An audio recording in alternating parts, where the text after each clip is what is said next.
The White People by Frances Hodgson Burnett. Read by Anne Fletcher. A dedication to Lionel. The stars come nightly to the sky, the tidal wave unto the sea. Nor time, nor space, nor deep, nor high can keep my own away from me. Chapter 1.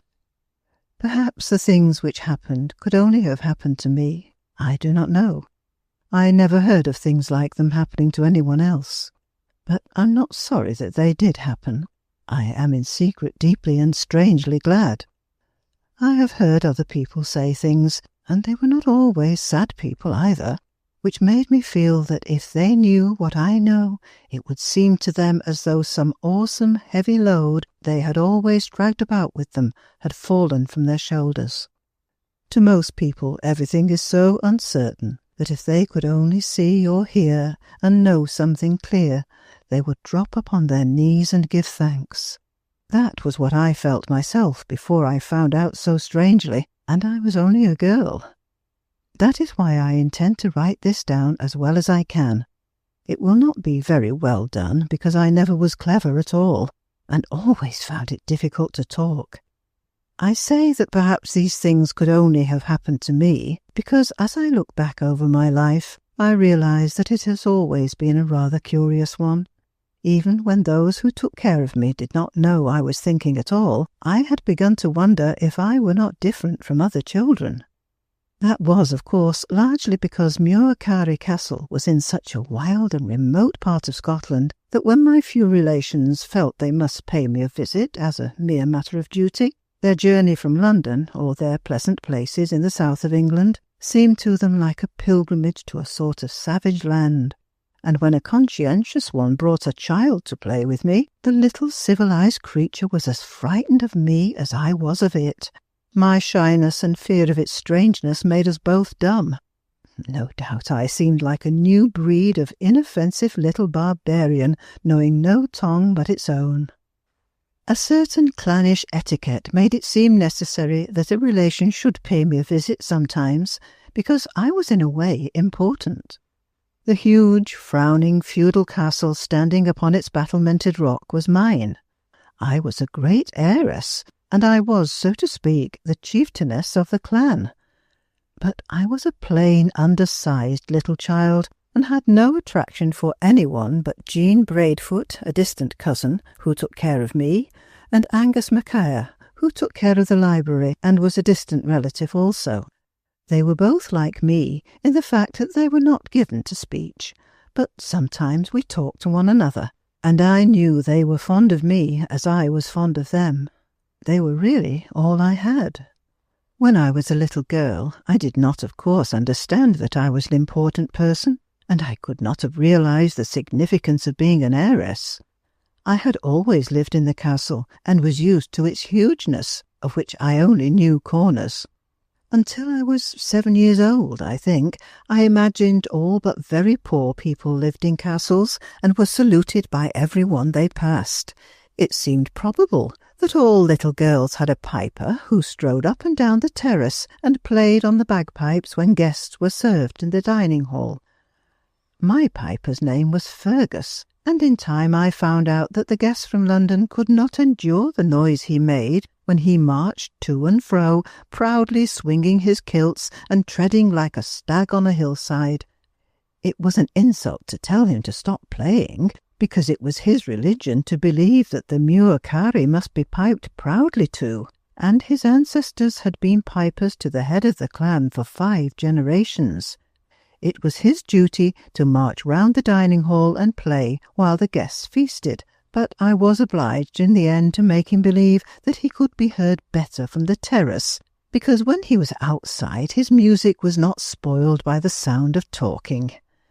It was very difficult at first, but because I was his chieftainess and had learned how to give orders in a rather proud, stern little voice, he knew he must obey. Even this kind of thing may show that my life was a peculiar one, but the strangest part of it was that while I was at the head of so many people, I did not really belong to anyone, and I did not know that this was unusual. One of my early memories is that I heard an under-nursemaid say to another this curious thing. Both her father and mother were dead when she was born. I didn't even know that was a remarkable thing to say until I was several years older and Jean Braidfoot told me what had been meant. My father and mother had both been very young and beautiful and wonderful.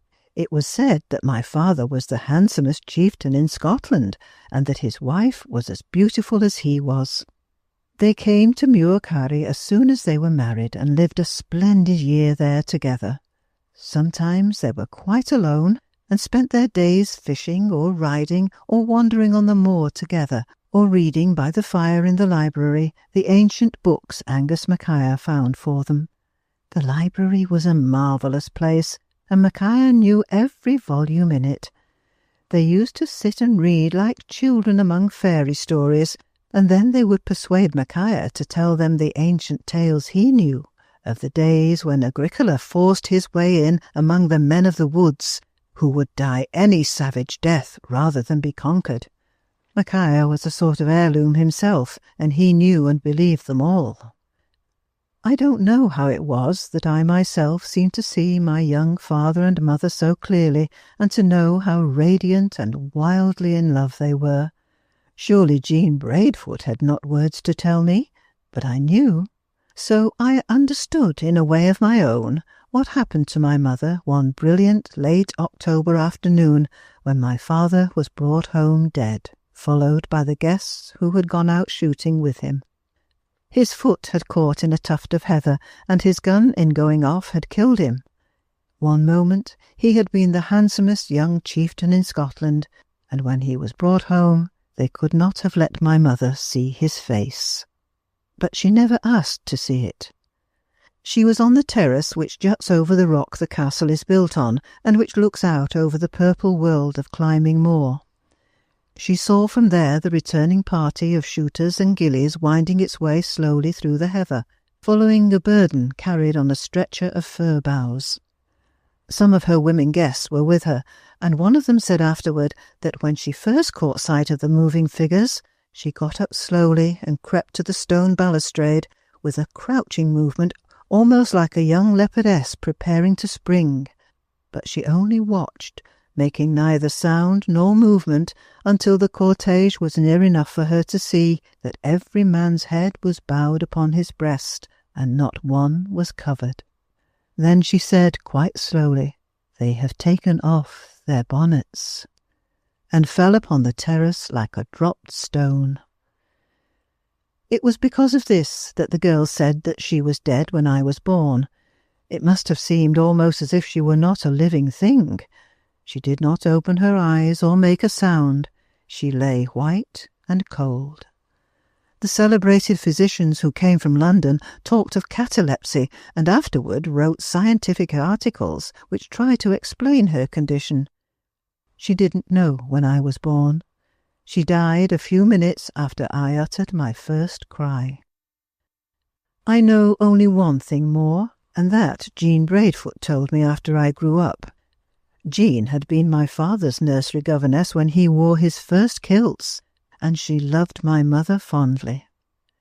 I knelt by her bed and held her hand and watched her face for 3 hours after they first laid her down, she said, and my eyes were so near her every moment that I saw a thing the others did not know her well enough or love her well enough to see. The first hour she was like a dead thing, aye, like a dead thing that had never lived. But when the hand of the clock passed the last second and the new hour began, I bent closer to her because I saw a change stealing over her. It was not colour, it was not even a shadow of emotion. It was something else. If I had spoken what I felt, they would have said I was light-headed with grief and have sent me away. I have never told man or woman. It was my secret and hers. I can tell you, Isabel, the change I saw was as if she was beginning to listen to something, to listen. It was if to a sound far, far away at first, but cold and white as stone she lay content and listened. In the next hour the far-off sound had drawn nearer, and it had become something else, something she saw, something which saw her. First her young marble face had peace in it, and then it had joy. She waited in her young stone body until you were born and she could break forth. She waited no longer then. Isabel, my bairn, what I knew was that he had not gone far from the body that had held him when he fell. Perhaps he had felt lost for a bit when he found himself out of it, but soon he had begun to call to her that was like his own heart to him, and she had heard. And then, being half away from earth herself, she had seen him and known he was waiting, and that he would not leave for any far place without her. She was so still that the big doctors thought more than once that she had passed, but I knew better.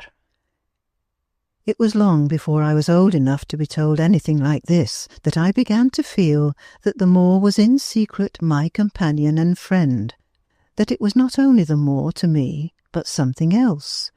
It was like a thing alive, a huge giant lying spread out in the sun warming itself, or covering itself with thick white mist which sometimes writhed and twisted itself into wraiths.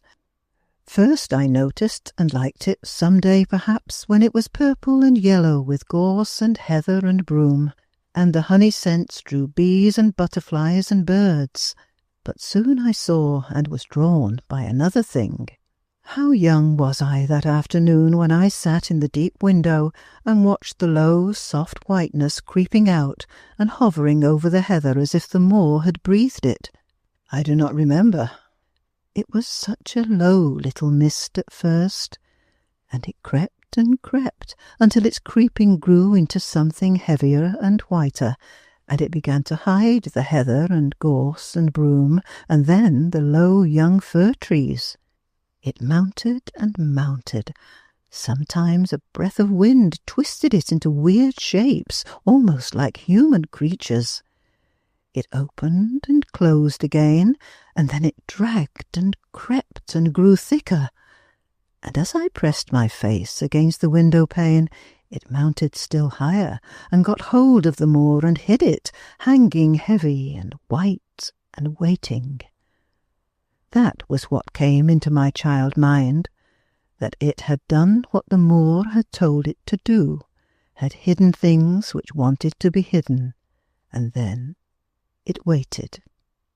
Strangers say that Muir Carry Moor is the most beautiful and the most desolate place in the world, but it never seemed desolate to me. From my first memory of it I had a vague, half-comforted feeling that there was some strange life on it one could not exactly see, but was always conscious of.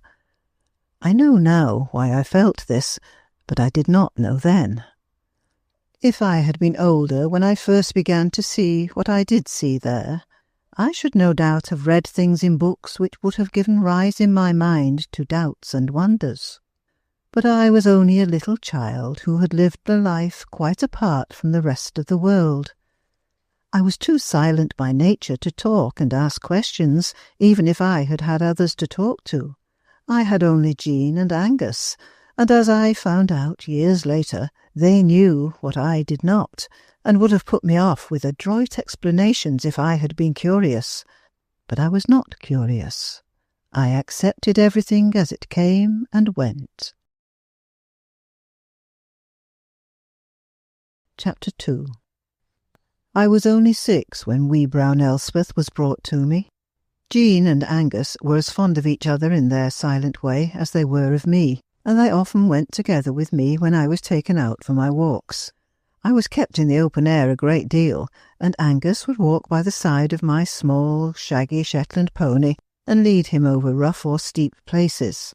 Shelty, the pony, was meant for use when we wished to fare farther than a child could walk, but I was trained to sturdy marching and climbing even from my babyhood. Because I so loved the moor, we nearly always rambled there.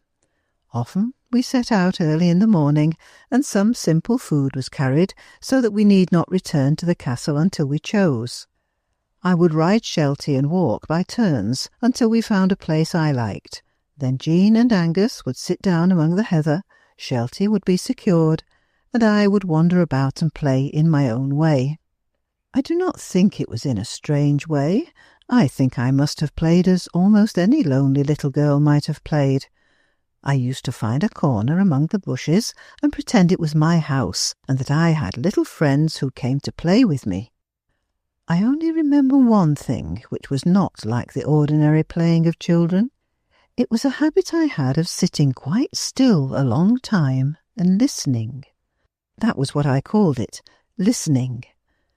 I was listening to hear if the life on the moor made any sound I could understand. I felt as if it might if I were very still and listened long enough. Angus and Jean and I were not afraid of rain and mist and change of weather. If we had been, we could have had little outdoor life. We always carried plaids enough to keep us warm and dry. So on this day I speak of, we did not turn back when we found ourselves in the midst of a sudden mist. We sat down in a sheltered place and waited, knowing it would lift in time. The sun had been shining when we set out. Angus and Jean were content to sit and guard me while I amused myself. They knew I would keep near them and run into no danger. I was not an adventurous child. I was, in fact, in a more than usually quiet mood that morning. The quiet had come upon me when the mist had begun to creep about and enclose us. I liked it.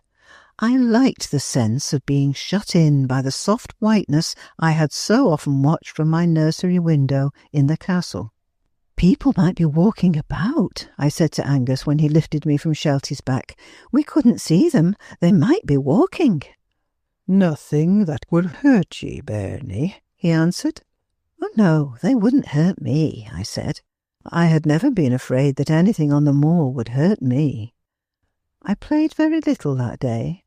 The quiet and the mist held me still. Soon I sat down and began to listen. After a while I knew that Jean and Angus were watching me, but it did not disturb me. They often watched me when they thought I didn't know they were doing it. I had sat listening for nearly half an hour when I heard the first muffled, slow trampling of horses' hooves. I knew what it was even before it drew near enough for me to be conscious of the other sounds, the jingling of arms and chains and the creaking of leather one notices as troopers pass by. Armed and mounted men were coming toward me. That was what the sounds meant. But they seemed faint and distant, though I knew they were really quite near. Jean and Angus didn't appear to hear them.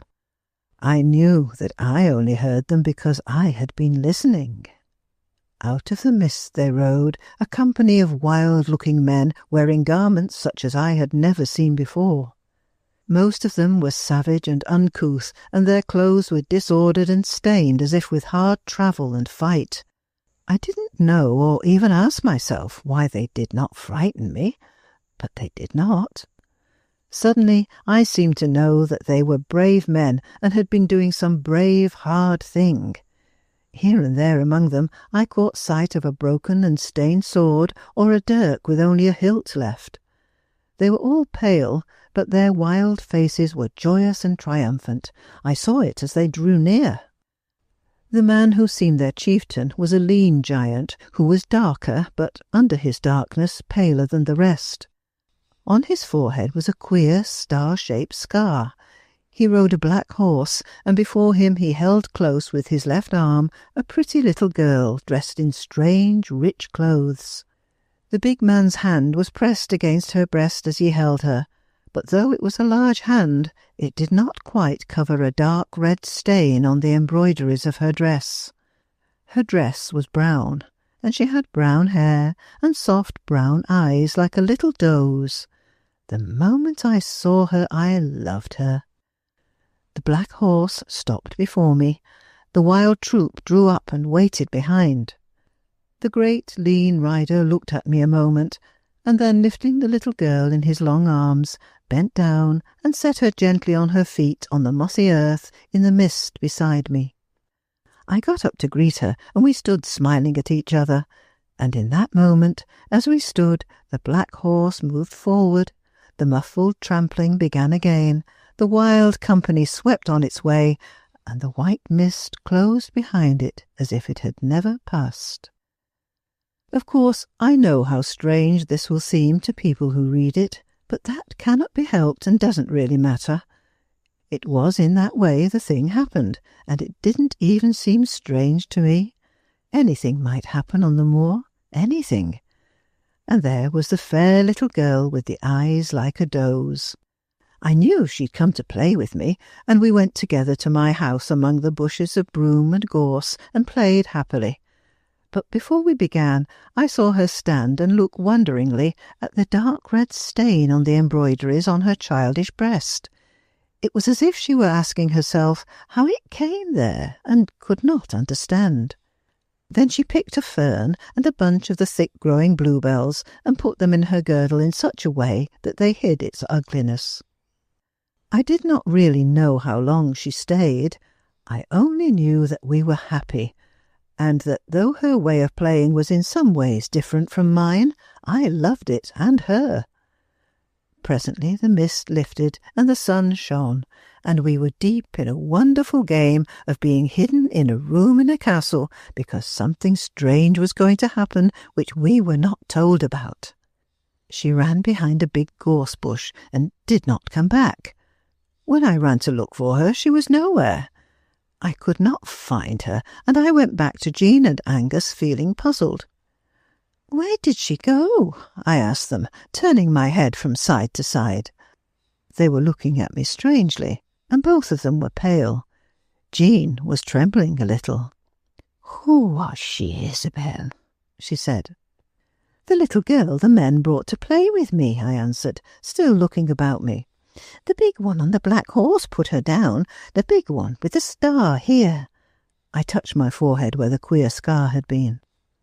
For a minute Angus forgot himself. Years later he told me. "Dark Malcolm of the Glen," he broke out, "wee brown Elspeth." "But she is white, quite white," I said. "Where did she go?" Jean swept me in her warm, shaking arms and hugged me close to her breast. "She's one of the fair ones," she said, kissing and patting me. "She will come again. She'll come often, I dare say. But she's gone now, and we must go too. Get up, Angus, man. We're for the castle." If we three had been different, if we had ever had the habit of talking and asking questions, we might surely have asked one another questions as I rode on Shelty's back with Angus leading us. But they asked me nothing, and I said very little, except that I once spoke of the wild-looking horsemen and their pale, joyous faces. They were glad, was all I said. And there was also one brief query from Angus. "Did she talk to you, bairnie?" he said. I hesitated and stared at him quite a long time. Then I shook my head and answered slowly, "No," because I realised then, for the first time, that we had said no words at all. But I had known what she wanted me to understand, and she had known what I might have said to her if I had spoken, and no words were needed. And it was better. They took me home to the castle, and I was given my supper and put to bed. Jean sat by me until I fell asleep. She was obliged to sit rather a long time, because I was so happy with my memories of wee brown Elspeth and the certainty that she would come again. It was not Jean's words which had made me sure. I knew. She came many times. Through all my childish years, I knew that she would come and play with me every few days, though I never saw the wild troopers again, or the big lean man with the scar. Children who play together are not very curious about one another, and I simply accepted her with delight. Somehow I knew that she lived happily in a place not far away. She could come and go, it seemed, without trouble. Sometimes I found her, or she found me, upon the moor, and often she appeared in my nursery in the castle.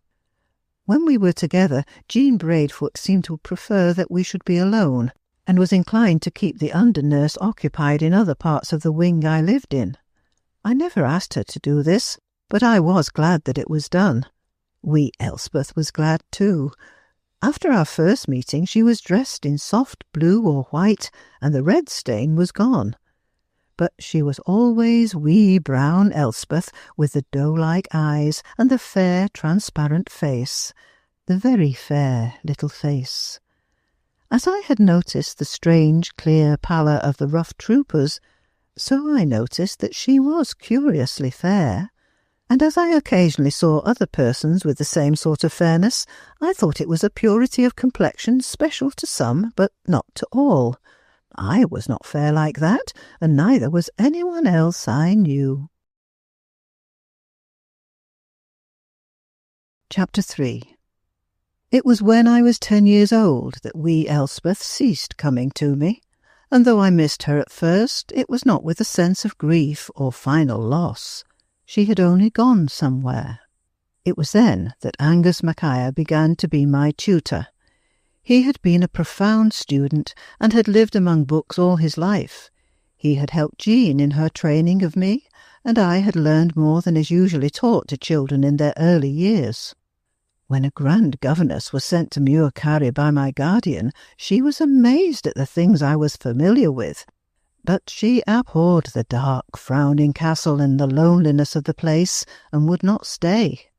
In fact, no governess would stay, and so Angus became my tutor, and taught me Old Gaelic and Latin and Greek, and we read together and studied the ancient books in the library. It was a strange education for a girl, and no doubt made me more than ever unlike others. But my life was the life I loved. When my guardian decided that I must live with him in London and be educated as modern girls were, I tried to be obedient and went to him, but before 2 months had passed, my wretchedness had made me so ill that the doctor said I should go into a decline and die if I were not sent back to Muir Carry. "It's not only the London air that seems to poison her," he said when Jean talked to him about me. "It is something else. She will not live, that's all. Sir Ian must send her home." As I have said before, I had been an unattractive child, and I was a plain, uninteresting sort of girl. I was shy and could not talk to people, so of course I bored them. I knew I did not look well when I wore beautiful clothes. I was little and unimportant and like a reed for thinness. Because I was rich and a sort of chieftainess, I ought to have been tall and rather stately, or at least I ought to have had a bearing which would have made it impossible for people to quite overlook me. But anyone could overlook me, an insignificant thin girl who slipped in and out of places and sat and stared and listened to other people instead of saying things herself. I liked to look on and be forgotten. It interested me to watch people if they didn't notice me. Of course, my relatives did not really like me. How could they? They were busy in their big world and did not know what to do with a girl who ought to have been important and was not.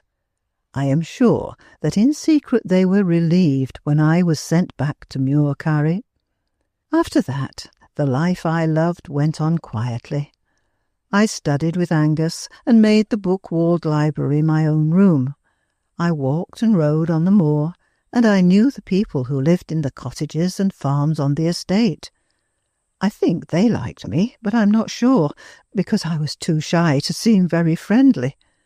I was more at home with Fergus the piper and with some of the gardeners than I was with anyone else.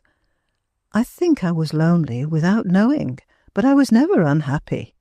Jean and Angus were my nearest and dearest. Jean was a good blood and a staunch gentlewoman, quite sufficiently educated to be my companion as she had been my early governess. It was Jean who told Angus that I was giving myself too entirely to the study of ancient books and the history of centuries gone by. "She is living today, and she must not pass through this life without gathering anything from it. This life, she put it, as if I had passed through others before, and might pass through others again. That was always her way of speaking, and she seemed quite unconscious of any unusualness in it. "You're a wise woman, Jean," Angus said, looking long at her grave face. "A wise woman." He wrote to the London bookshops for the best modern books, and I began to read them. I felt at first as if they plunged me into a world I did not understand, and many of them I could not endure. But I persevered, and studied them as I had studied the old ones, and in time I began to feel as if perhaps they were true.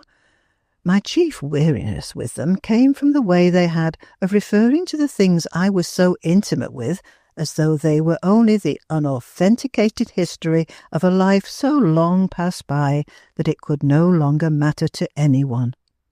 So often the greatest hours of great lives were treated as possible legends. I knew why men had died or were killed or had borne black horror. I knew because I had read old books and manuscripts and had heard the stories which had come down through centuries by word of mouth, passed from father to son. But there was one man who did not write as if he believed the world had begun and would end with him. He knew he was only one and part of all the rest. The name I shall give him is Hector MacNairn. He was a Scotchman, but he had lived in many a land. The first time I read a book he had written, I caught my breath with joy again and again. I knew I had found a friend, even though there was no likelihood that I should ever see his face. He was a great and famous writer, and all the world honoured him, while I, hidden away in my castle on a rock on the edge of Muircarry, was so far from being interesting or clever that even in my grandest evening dress and tiara of jewels I was as insignificant as a mouse. In fact, I always felt rather silly when I was obliged to wear my diamonds on state occasions, as custom sometimes demanded. Mr. MacNairn wrote essays and poems and marvellous stories, which were always real, although they were called fiction. Wheresoever his story was placed, howsoever remote and unknown the scene, it was a real place, and the people who lived in it were real, as if he had some magic power to call up human things, to breathe and live and set one's heart beating. I read everything he wrote. I read every word of his again and again. I always kept some book of his near enough to be able to touch it with my hand, and often I sat by the fire in the library, holding one open on my lap for an hour or more, only because it meant a warm, close companionship.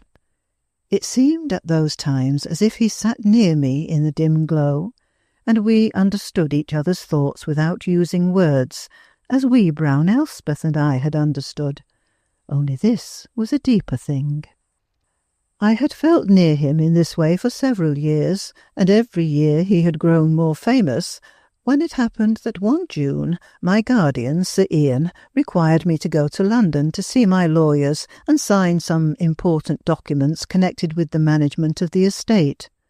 I was to go to his house to spend a week or more, attend a drawing-room, and show myself at a few great parties in a proper manner, this being considered my duty towards my relatives. These, I believe, were secretly afraid that if I were never seen, their world would condemn my guardian for neglect of his charge, or would decide that I was of unsound mind and intentionally kept hidden away at Muircarry. He was an honourable man, and his wife was a well-meaning woman. I did not wish to do them an injustice, so I paid them yearly visits and tried to behave as they wished, much as I disliked to be dressed in fine frocks and to wear diamonds on my little head and round my thin neck. It was an odd thing that this time I found I did not dread the visit to London as much as I usually did. For some unknown reason I became conscious that I was not really reluctant to go. Usually the thought of the days before me made me restless and low-spirited. London always seemed so confused and crowded, and made me feel as if I were being pushed and jostled by a mob always making a tiresome noise. But this time I felt as if I should somehow find a clear place to stand in, where I could look on and listen without being bewildered. It was a curious feeling. I could not help noticing and wondering about it. I knew afterward that it came to me because a change was drawing near. I wished so much that I could tell about it in a better way, but I have only my own way, which I am afraid seems very like a schoolgirl's. Jean Braidfoot made the journey with me, as she always did, and it was like every other journey. Only one incident made it different, and when it occurred there seemed nothing unusual in it. It was only a bit of sad, everyday life which touched me. There is nothing new in seeing a poor woman in deep mourning. Jean and I had been alone in our railway carriage for a great part of the journey, but an hour or two before we reached London, a man got in and took a seat in a corner. The train had stopped at a place where there is a beautiful and well-known cemetery. People bring their friends from long distances to lay them there. When one passes the station, one nearly always sees sad faces and people in mourning on the platform. There was more than one group there that day, and the man who sat in the corner looked out at them with gentle eyes. He had fine, deep eyes and a handsome mouth. When the poor woman in mourning almost stumbled into the carriage, followed by her child, he put out his hand to help her and gave her his seat. She had stumbled because her eyes were dim with dreadful crying, and she could scarcely see. It made one's heart stand still to see the wild grief of her and her unconsciousness of the world about her. The world did not matter. There was no world. I think there was nothing left anywhere but the grave she had just staggered blindly away from. I felt as if she had been lying, sobbing and writhing and beating the new turf on it with her poor hands, and I somehow knew that it had been a child's grave she had been to visit, and had felt she left to utter loneliness when she turned away. It was because I thought this that I wished she had not seemed so unconscious of and indifferent to the child who was with her and clung to her black dress as if it could not bear to let her go. This one was alive at least, even if she had lost the other one, and its little face was so wistful. It didn't seem fair to forget and ignore it as if it were not there. I felt as if she might have left it behind on the platform if it had not so clung to her skirt that it was almost dragged into the railway carriage with her. When she sank into her seat, she didn't even lift the poor little thing into the place beside her, but left it to scramble up as best it could. She buried her swollen face in her handkerchief and sobbed in a smothered way as if she neither saw, heard, nor felt any living thing near her. How I wished she would remember the poor child and let it comfort her. It really was trying to do it in its innocent way. It pressed close to her side. It looked up imploringly. It kissed her arm and her crape veil over and over again, and tried to attract her attention. It was a little lily-fair creature, not more than 5 or 6 years old, and perhaps too young to express what it wanted to say. It could only cling to her and kiss her black dress and seem to beg her to remember that it at least was a living thing. But she was too absorbed in her anguish to know that it was in the world. She neither looked at it nor touched it, and at last it sat with its cheek against her sleeve, softly stroking her arm, and now and then kissing it longingly. I was obliged to turn my face away and look out of the window, because I knew the man with the kind face saw the tears well up into my eyes. The poor woman did not travel far with us. She left the train after a few stations were passed. Our fellow traveller got her out before her to help her onto the platform. He stood with bared head while he assisted her, but she scarcely saw him. And even then she seemed to forget the child. The poor thing was dragged out by her dress as it had been dragged in. I put out my hand involuntarily as it went through the door, because I was afraid it might fall. But it did not. It turned its fair little face and smiled at me. When the kind traveller returned to his place in the carriage again, and the train left the station, the black-draped woman was walking slowly down the platform, and the child was still clinging to her skirt. Chapter 4. My guardian was a man whose custom it was to give large and dignified parties. Among his grand and fashionable guests there was nearly always a sprinkling of the more important members of the literary world. The night after I arrived there was to be a particularly notable dinner. I had come prepared to appear at it. Jean had brought fine array for me and a case of jewels. I knew I must be dressed up and look as important as I could. When I went upstairs after tea, Jean was in my room laying things out on the bed. "The man you like so much is to dine here tonight, Isabel," she said. "Mr. Hector MacNairn." I believe I even put my hand suddenly to my heart as I stood and looked at her. I was so startled and so glad. "You must tell him how much you love his books," she said. She had a quiet, motherly way. "There will be so many other people who will want to talk to him," I answered, and I felt a little breathless with excitement as I said it, and I should be too shy to know how to say such things properly.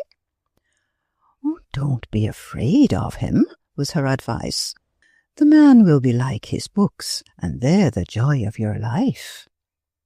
She made me look as nice as she could in the new dress she had brought. She made me wear the Muircari diamonds and sent me downstairs. It does not matter who the guests were. I scarcely remember. I was taken in to dinner by a stately elderly man who tried to make me talk and at last was absorbed by the clever woman on his other side. I found myself looking between the flowers for a man's face I could imagine was Hector MacNairn's. I looked up and down and saw none I could believe belonged to him. There were handsome faces and individual ones, but at first I saw no Hector MacNairn. And then, on bending forward a little to glance behind an épergne, I found a face which it surprised and pleased me to see. It was the face of the traveller who had helped the woman in mourning out of the railway carriage, bearing his head before her grief. I could not help turning and speaking to my stately elderly partner. "Do you know who that is, the man at the other side of the table?" I asked. Old Lord Armor looked across and answered with an amiable smile, "It is the author the world is talking of most in these days, and the talking is no new thing. It's Mr. Hector MacNairn."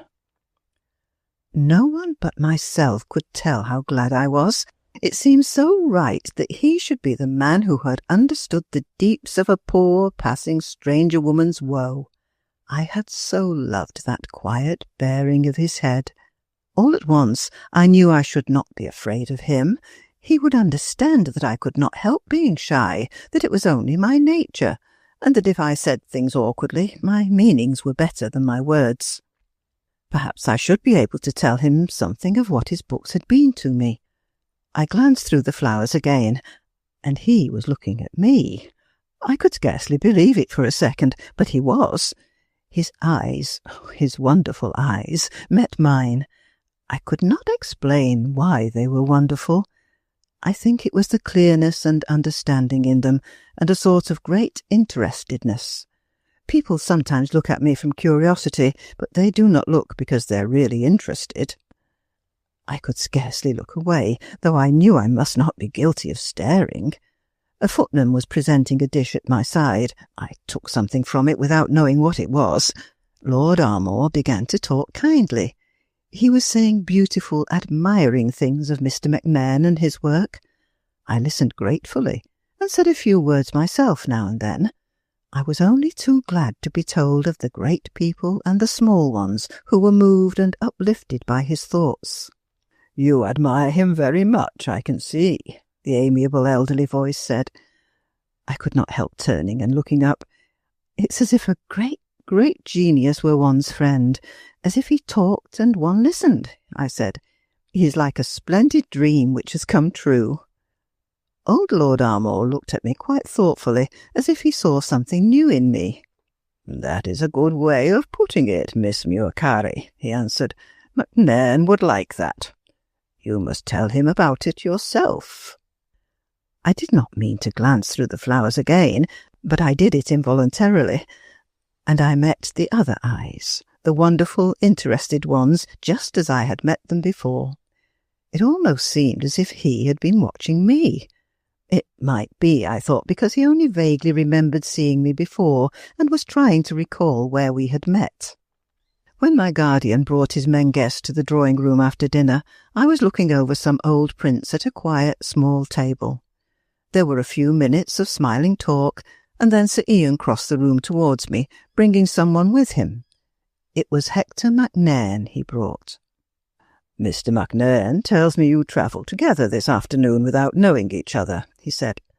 "He has heard something of Muircari and would like to hear more, Isabel. She lives like a little ghost all alone in her feudal castle, Mr. MacNairn. We can't persuade her to like London." I think he left us alone together because he realised that we should get on better without a companion. Mr. MacNairn sat down near me and began to talk about Muircari. There were very few places like it, and he knew about each one of them. He knew the kind of things Angus MacIron knew, the things most people had either never heard of or had only thought of as legends. He talked as he wrote, and I scarcely knew when he led me into talking also. Afterwards I realised that he had asked me questions I couldn't help answering, because his eyes were drawing me on with that quiet, deep interest. It seemed as if he saw something in my face which made him curious. I think I saw this expression first when we began to speak of our meeting in the railway carriage, and I mentioned the poor little fair child my heart had ached so for. It was such a little thing, and it did so want to comfort her. Its white little clinging hands were so pathetic when they stroked and patted her, I said, and she didn't even look at it. He did not start, but he hesitated in a way which almost produced the effect of a start. Long afterwards I remembered it. "The child," he said. Yes, but I was sitting on the other side, and I was so absorbed in the poor mother that I'm afraid I scarcely saw it. Tell me about it." "It was not 6 years old, poor mite," I answered. "It was one of those very fair children one sees now and then. It was not like his mother. She was not one of the white people." "The white people?" he repeated quite slowly after me. "You don't mean that she was not a Caucasian? Perhaps I don't understand." That made me feel a trifle shy again. Of course he could not know what I meant. How silly of me to take it for granted that he would. "Oh, I beg pardon. I forgot." I even stammered a little. "It's only my way of thinking of those fair people one sees. Those very fair ones, you know. The ones whose fairness looks almost transparent. There are not many of them, of course, but one can't help noticing them when they pass in the street or come into a room. You must have noticed them too. I always call them to myself the white people, because they're different from the rest of us. The poor mother wasn't one, but the child was. Perhaps that was why I looked at it at first. It was such a lovely little thing, and the whiteness made it look delicate, and I could not help thinking—" I hesitated because it seemed almost unkind to finish. "You thought that if she had just lost one child, she ought to take more care of the other," he ended for me. There was a deep thoughtfulness in his look, as if he were watching me. I wondered why. "I wish I had paid more attention to the little creature," he said very gently. "Did it cry?" "Oh, no," I answered. "It only clung to her and patted her black sleeve and kissed it, as if it wanted to comfort her. I kept expecting it to cry, but it didn't. It made me cry because it seemed so sure that it could comfort her if she would only remember that it was alive and loved her. I wish death did not make people feel as if it filled all the world, as if when it happens there is no life left anywhere. The child who was alive by her side did not seem a living thing to her. It didn't matter." I had never said as much to anyone before, but his watching eyes made me forget my shy worldlessness. "And what do you feel about it? Death?" he asked. The low gentleness of his voice seemed something I had known always. "I never saw it," I answered. "I have never even seen anyone dangerously ill. It's as if I can't believe it." "You can't believe it? That is a wonderful thing," he said, even more quietly than before. "If none of us believed, how wonderful that would be. Beautiful, too." "Oh, how that poor mother believed it," I said, remembering her swollen, distorted, sobbing face. She believed nothing else. Everything else was gone. "I wonder what would have happened if you had spoken to her about the child," he said slowly, as if he were trying to imagine it. "I'm a very shy person. I should never have courage to speak to a stranger," I answered. "I'm afraid I'm a coward, too. She might have thought me interfering." "She might not have understood," he murmured. "It was clinging to her dress when she walked away down the platform," I went on. "I dare say you noticed it then." "Not as you did. I wish I had noticed it more," was his answer. "Poor little white one." That led us into our talk about the white people. He said he didn't think he was exactly an observant person in some respects. Remembering his books, which seemed to me the work of a man who saw and understood everything in the world, I could not comprehend his thinking that, and I told him so. But he replied that what I had said about my white people made him feel that he must be abstracted sometimes and miss things. He did not remember having noticed the rare fairness I had seen. He smiled as he said it, because of course it was only a little thing that he had not seen, that some people were so much fairer than others. "But it has not been a little thing to you, evidently. That is why I am even rather curious about it," he explained. "It is a difference definite enough to make you speak almost as if they were of a different race from ours." I sat silent a few seconds, thinking it over.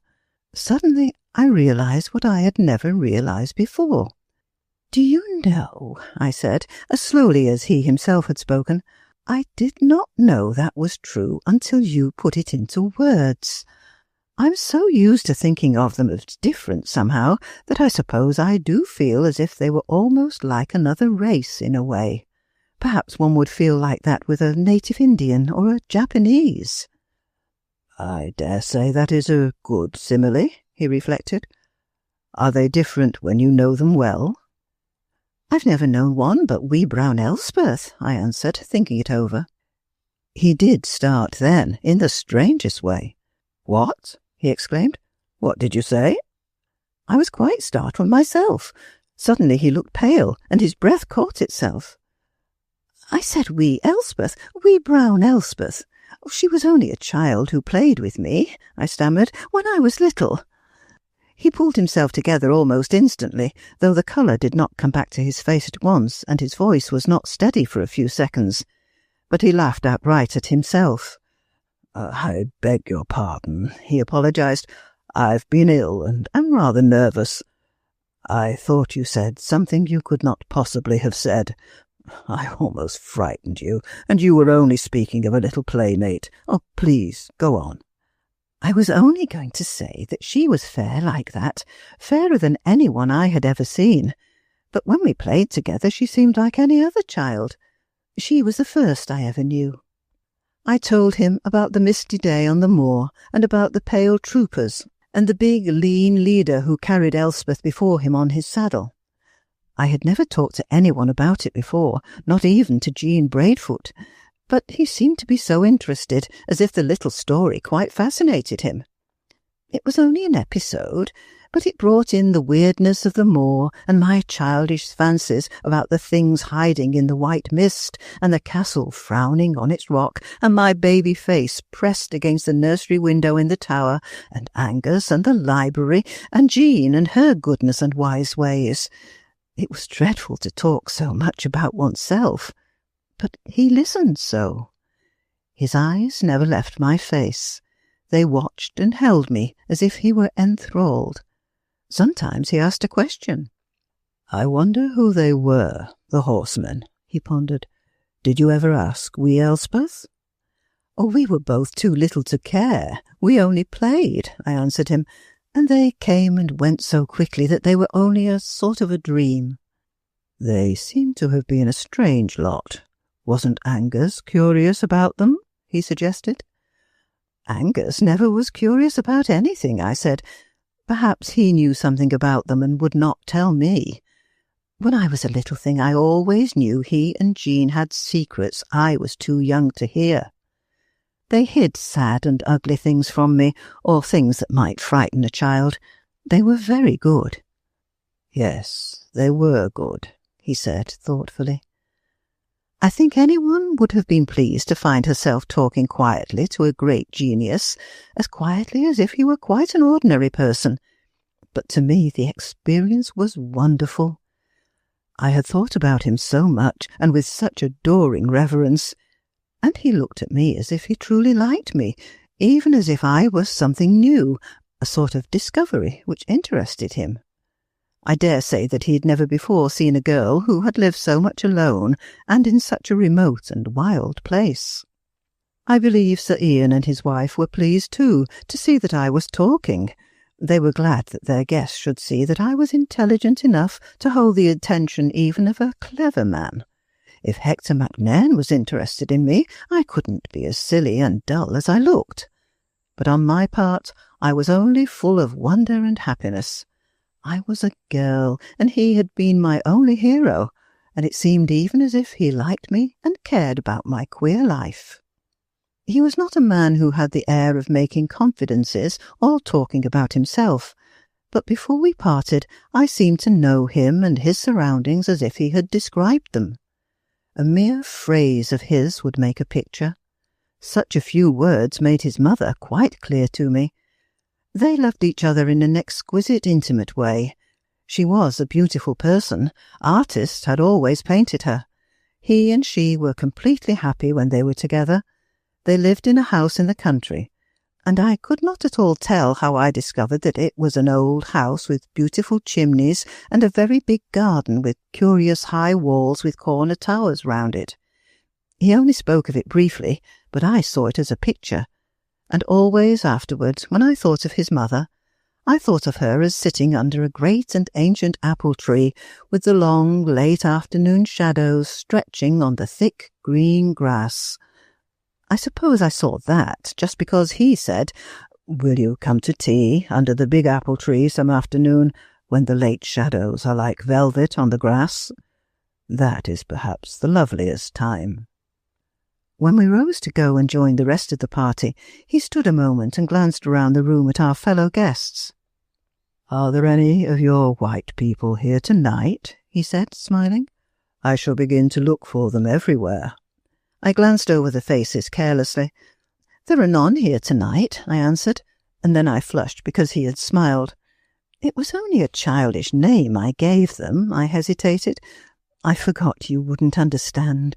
I dare say it sounds silly." He looked at me so quickly. "No, no, no," he exclaimed. "You mustn't think that. Certainly not silly." I do not think he knew that he put out his hand and gently touched my arm, as one might touch a child to make it feel one wanted it to listen.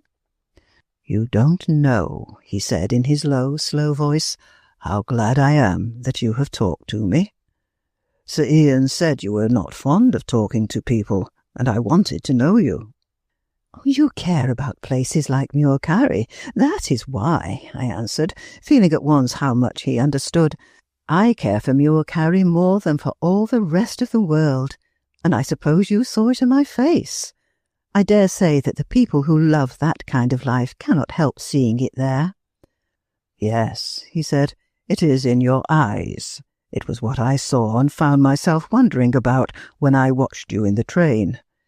It was really the moor and the mist and the things you think are hidden in it." "Did you watch me?" I asked. "I couldn't help watching you a little when you were so kind to the poor woman. I was afraid you would see me and think me rude." "It was the far look in your face I watched," he said. "If you will come to tea under the big apple tree, I will tell you more about it." "Indeed I will come," I answered, "and now we must go and sit among the other people, those who don't care about Muokari at all." Chapter 5. I went to tea under the big apple tree. It was very big and old and wonderful. No wonder Mr. MacNairn and his mother loved it. Its great branches spread out farther than I had ever seen the branches of an apple tree spread before. They were gnarled and knotted and beautiful with age. Their shadows upon the grass were velvet, deep and soft. Such a tree could only have lived its life in such a garden. At least it seemed so to me. The high, dim-coloured walls, with their curious low corner towers, and the leafage of the wall fruits spread against their brick, enclosed it embracingly, as if they were there to take care of it and its beauty. But the tree itself seemed to have grown there in all its dignified loveliness of shadow to take care of Mrs. MacNairn, who sat under it. I felt as if it loved and was proud of her. I have heard clever literary people speak of Mrs. MacNairn as a survival of type. Sometimes clever people bewilder me by the terms they use, but I thought I understood what they meant in her case. She was quite unlike the modern elderly woman, and yet she was not in the least old-fashioned or démodée. She was only exquisitely distinct. When she rose from her chair under the apple-tree boughs and came forward to meet me that afternoon, the first things that struck me were her height and slenderness and her light step. Then I saw that her clear profile seemed cut out of ivory, and that her head was a beautiful shape and was beautifully set. Its every turn and movement was exquisite. The mere fact that both her long ivory hands enfolded mine thrilled me. I wondered if it were possible that she could be unaware of her loveliness. Beautiful people are thrilling to me, and Mrs. MacNairn has always seemed more so than anyone else.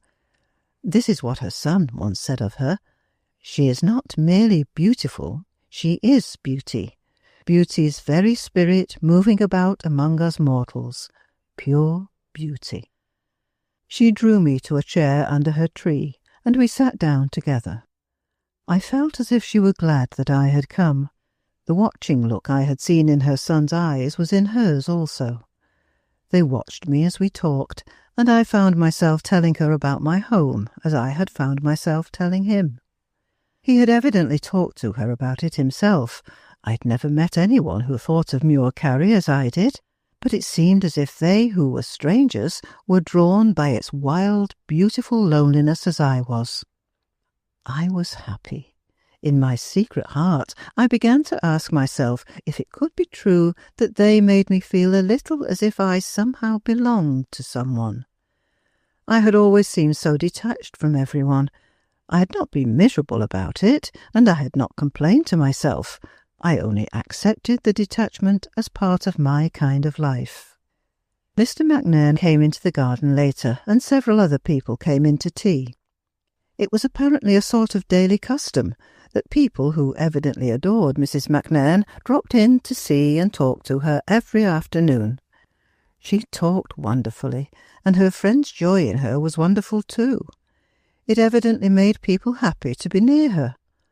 All she said and did was like her light step and the movements of her delicate fine head, gracious and soft and arrestingly lovely. She did not let me drift away and sit in a corner looking on, as I usually did among strangers. She kept me near her, and in some subtle, gentle way made me a part of all that was happening. The talk, the charming circle under the spreading boughs of the apple tree, the charm of everything. Sometimes she would put out her exquisite long-fingered hand and touch me very lightly, and each time she did it, I felt as if she had given me new life. There was an interesting elderly man who came among the rest of the guests. I was interested in him even before she spoke to me of him. He had a handsome aquiline face which looked very clever. His talk was brilliantly witty. When he spoke, people paused as if they could not bear to lose a phrase or even a word. But in the midst of the trills of laughter surrounding him, his eyes were unchangingly sad. His face laughed or smiled, but his eyes never. "He is the greatest artist in England and the most brilliant man," Mrs. Macnairn said to me quietly. "But he is the saddest too. He had a lovely daughter who was killed instantly, in his presence, by a fall. They had been inseparable companions, and she was the delight of his life. That strange, fixed look has been in his eyes ever since. I know you have noticed it." We were walking about among the flower-beds after tea, and Mr. Macnairn was showing me a cloud of blue larkspurs in a corner, when I saw something which made me turn toward him rather quickly. "There's one," I said. "Oh, do look at her. Now you see what I mean. The girl standing with her hand on Mr. Le Breton's arm." Mr. Le Breton was the brilliant man with the sad eyes. He was standing looking at a mass of white and purple iris at the other side of the garden. There were 2 or 3 people with him, but it seemed as if for a moment he had forgotten them, had forgotten where he was. I wondered suddenly if his daughter had been fond of irises. He was looking at them with such a tender, lost expression. The girl, who was a lovely, fair thing, was standing quite close to him with her hand on his arm, and she was smiling too. Such a smile! "Mr. Le Breton," Mr. Macnair said in a rather startled tone. "The girl with her hand in his arm?" "Yes, you see how fair she is," I answered. "And she has that transparent look. Oh, it's so lovely, don't you think so? She's one of the white people." He stood very still, looking across the flowers at the group. There was a singular interest and intensity in his expression. He watched the pair silently for a whole minute, I think. "Yes," he said slowly at last, "I do see what you mean, and it is lovely. I don't seem to know her well. She must be a new friend of my mother's. So she is one of the white people?" "She looks like a white iris herself, doesn't she?" I said. "Now you know."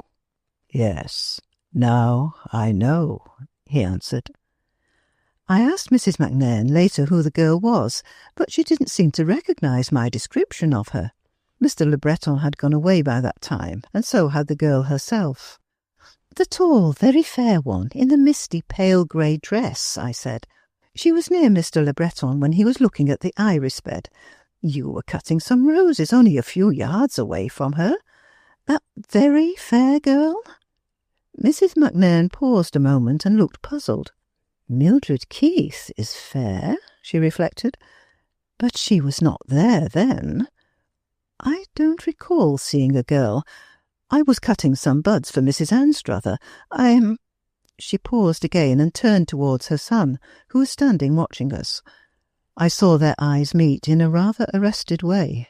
"It was not Mildred Keith," he said. "Miss Muircari is inquiring because this girl was one of those she calls the white people. She was not anyone I had seen here before." There was a second's silence before Mrs. Macnairn smilingly gave me one of her light, thrilling touches on my arm. "Ah, I remember," she said. "Hector told me about the white people. He rather fancied I might be one." I am afraid I rather stared at her as I slowly shook my head. You see, she was almost one, but not quite. I was so busy with my roses that I did not notice who was standing near Mr. Le Breton, she said. "Perhaps it was Annabel Mere. She's a more transparent sort of girl than Mildred, and she's more blonde. And you don't know her, Hector. I dare say it was she." Chapter 6. I remained in London several weeks. I stayed because the Macnairns were so good to me. I could not have told anyone how I loved Mrs. Macnairn, and how different everything seemed when I was with her. I was never shy when we were together. There seemed to be no such thing as shyness in the world. I was not shy with Mr. Macnairn either. After I had sat under the big apple-tree boughs in the walled garden a few times, I realised that I had begun to belong to somebody. Those two marvellous people cared for me in that way, in a way that made me feel as if I were a real girl, not merely a queer little awkward ghost in a faraway castle which nobody wanted to visit because it was so dull and desolate and far from London. They were so clever and knew all the interesting things in the world, but their cleverness and experience never bewildered or overwhelmed me. You were born a wonderful little creature, and Angus Mackay has filled your mind with strange, rich furnishings and marvellous colour and form, Mrs. MacNairn actually said to me one day, when we were sitting together and she was holding my hand and softly, slowly patting it. She had a way of doing that, and she had also a way of keeping me very near her whenever she could. She said once that she liked to touch me now and then to make sure that I was quite real and would not melt away. I did not know then why she said it, but I understood afterward. Sometimes we sat under the apple tree until the long twilight deepened into shadow which closed round us, and a nightingale that lived in the garden began to sing. We all three loved the nightingale and felt as though it knew that we were listening to it. It is a wonderful thing to sit quite still, listening to a bird singing in the dark, and to dare to feel that while it sings, it knows how your soul adores it. It is like a kind of worship. We had been sitting listening for quite a long time, and the nightingale had just ceased and left the darkness an exquisite silence which fell suddenly but softly as the last note dropped, when Mrs. MacNairn began to talk for the first time of what she called the fear.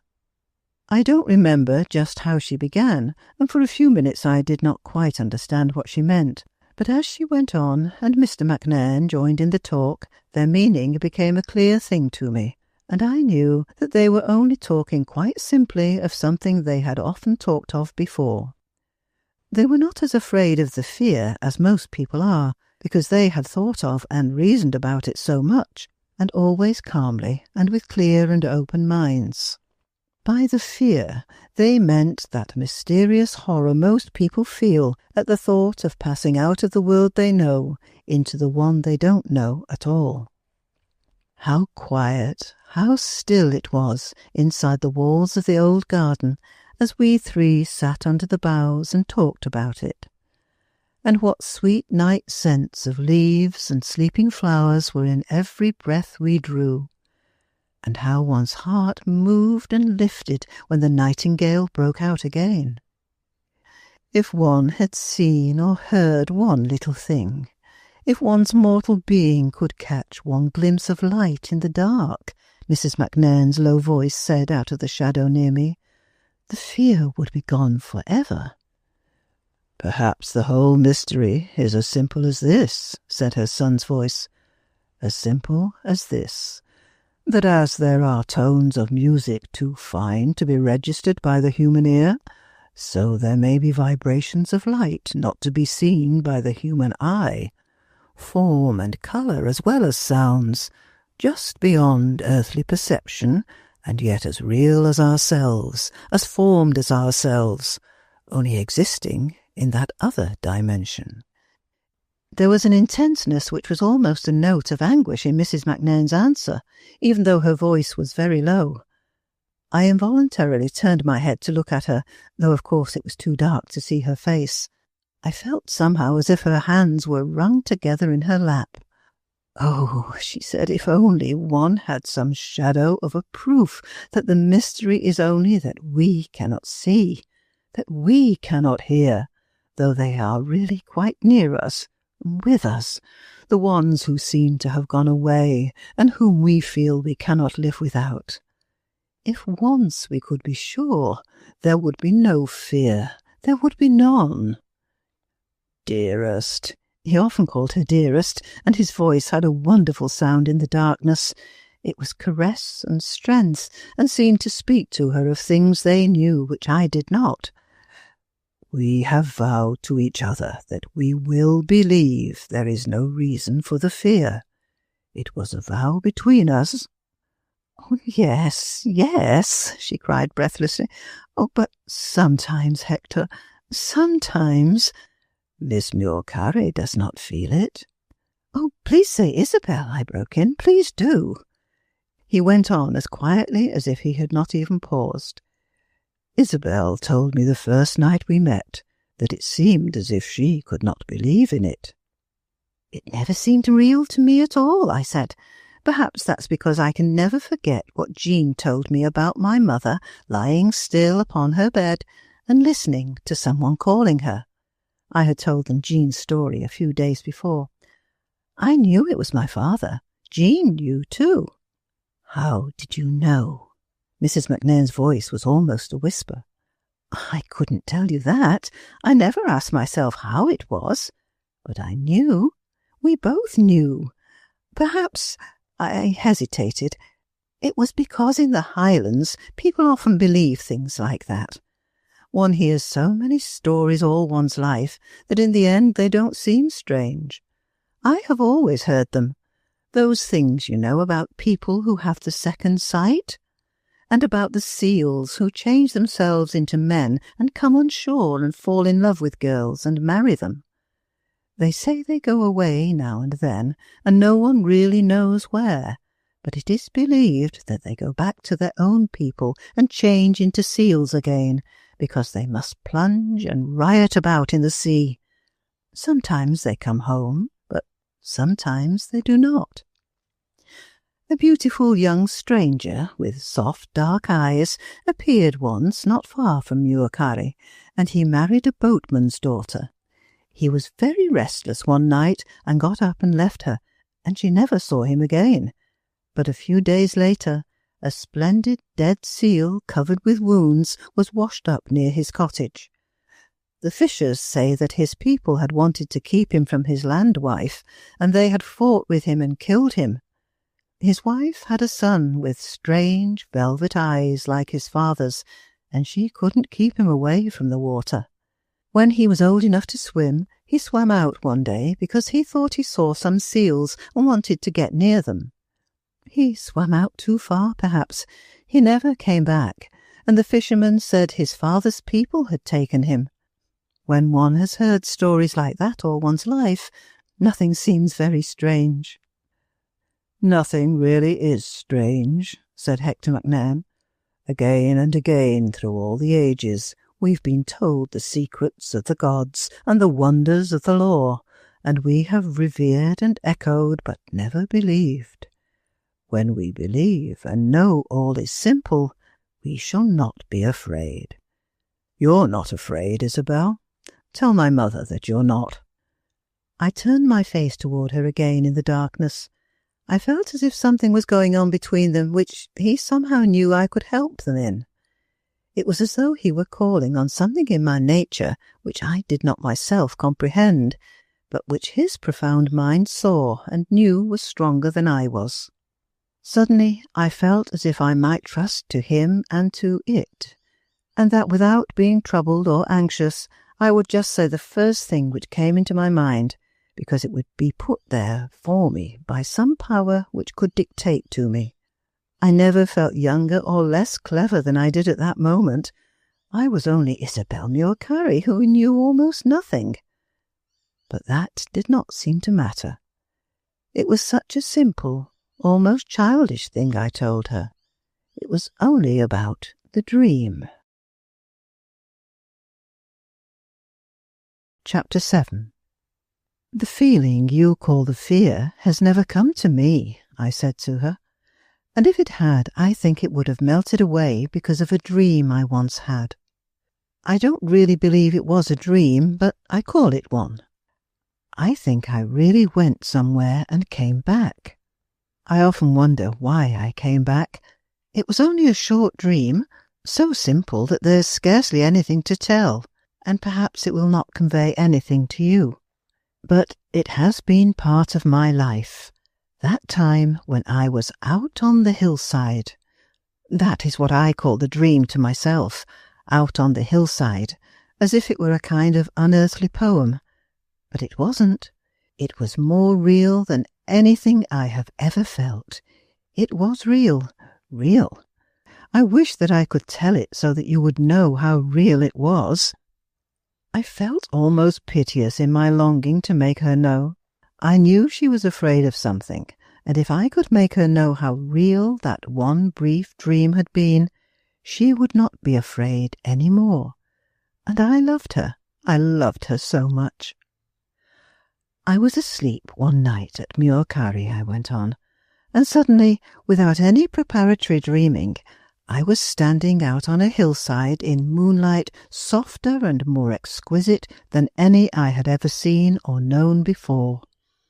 Perhaps I was still in my nightgown, I don't know. My feet were bare on the grass, and I wore something light and white which did not seem to touch me. If it touched me, I did not feel it. My bare feet did not feel the grass. They only knew that it was beneath them. It was a low hill I stood on, and I was only on the side of it. And in spite of the thrilling beauty of the moon, all but the part I stood on melted into soft, beautiful shadow all below me and above me. But I did not turn to look at or ask myself about anything. You see, the difficulty is that there are no earthly words to tell it.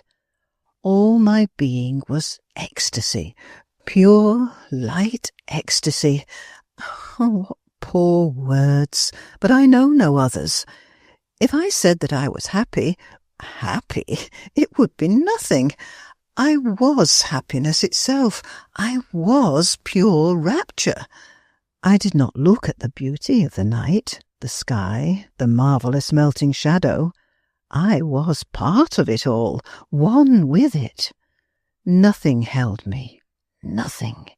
The beauty of the night, the light, the air were what I was, and I was only thrilling ecstasy and wonder at the rapture of it. I stopped and covered my face with my hands, and tears wet my fingers. Oh, I cannot make it real. I was only there such a short time.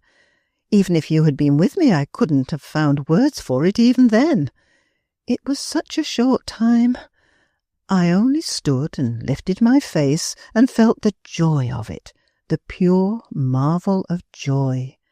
I only heard myself murmuring over and over again, "Oh, how beautiful! How beautiful! Oh, how beautiful!" And then a marvel of new joy swept through me.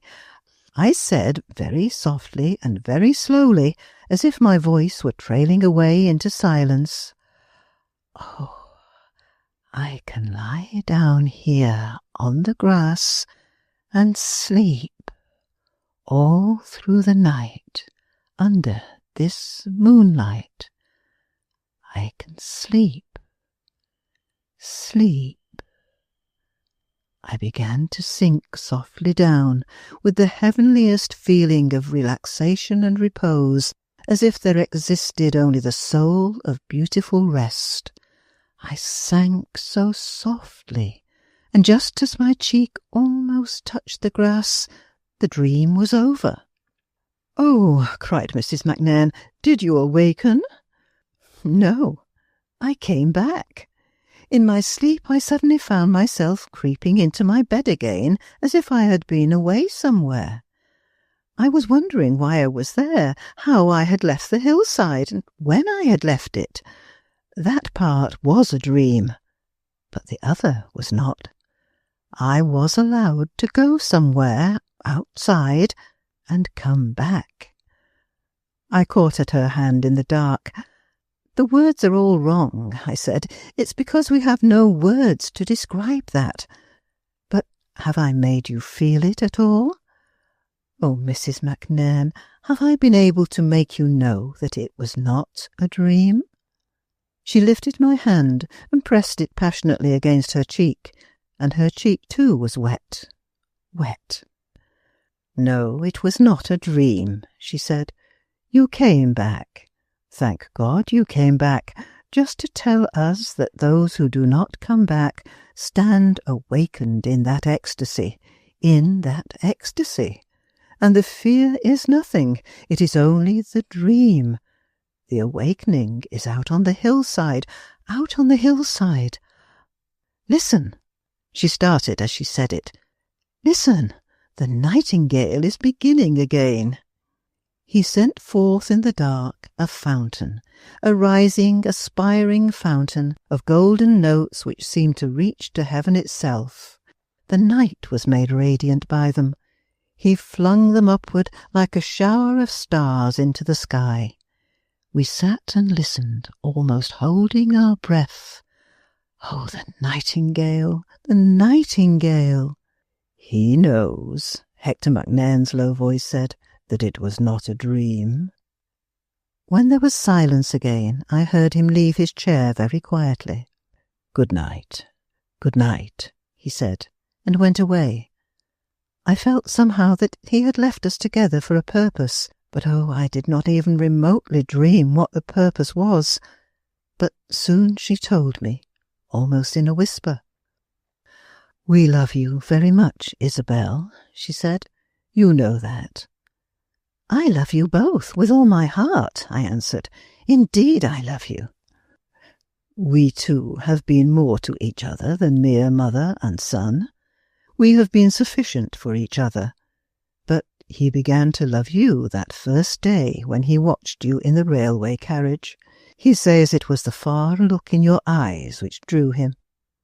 "I began to love him too," I said, and I was not at all ashamed or shy in saying it.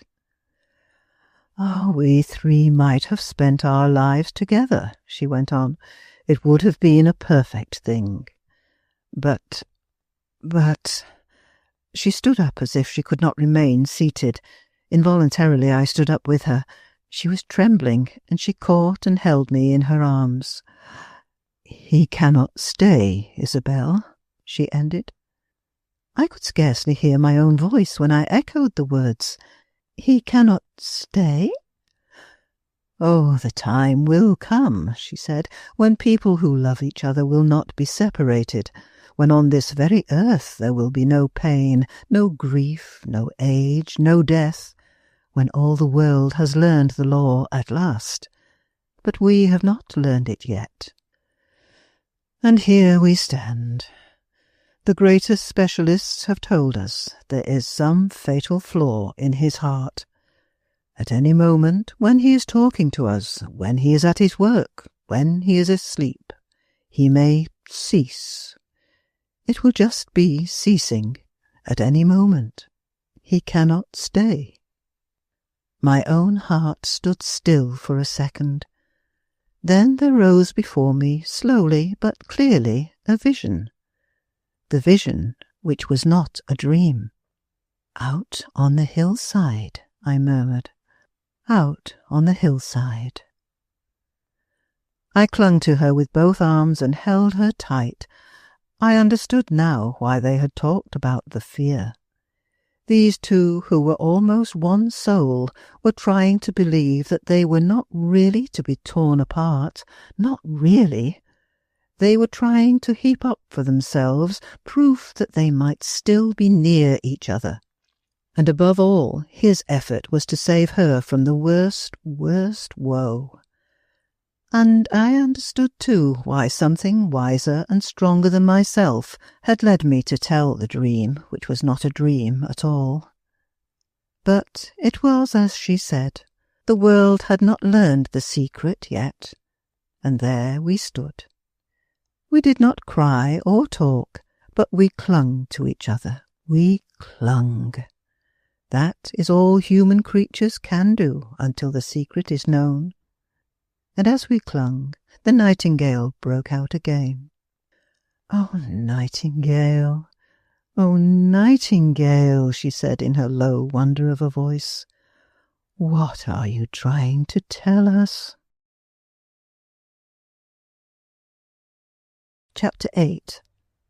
What I feel sure I know by this time is that all the things we think happen by chance and accident are only part of the weaving of the scheme of life.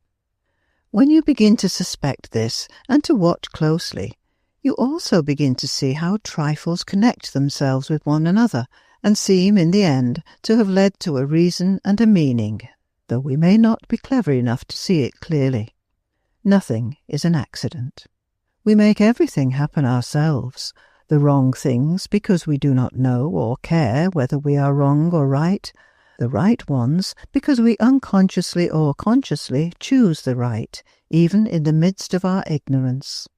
I dare say it sounds audacious for an ordinary girl to say such things in an ordinary way, but perhaps I've said them in spite of myself, because it is not a bad thing that they should be said by an everyday sort of person in simple words which other everyday people can understand.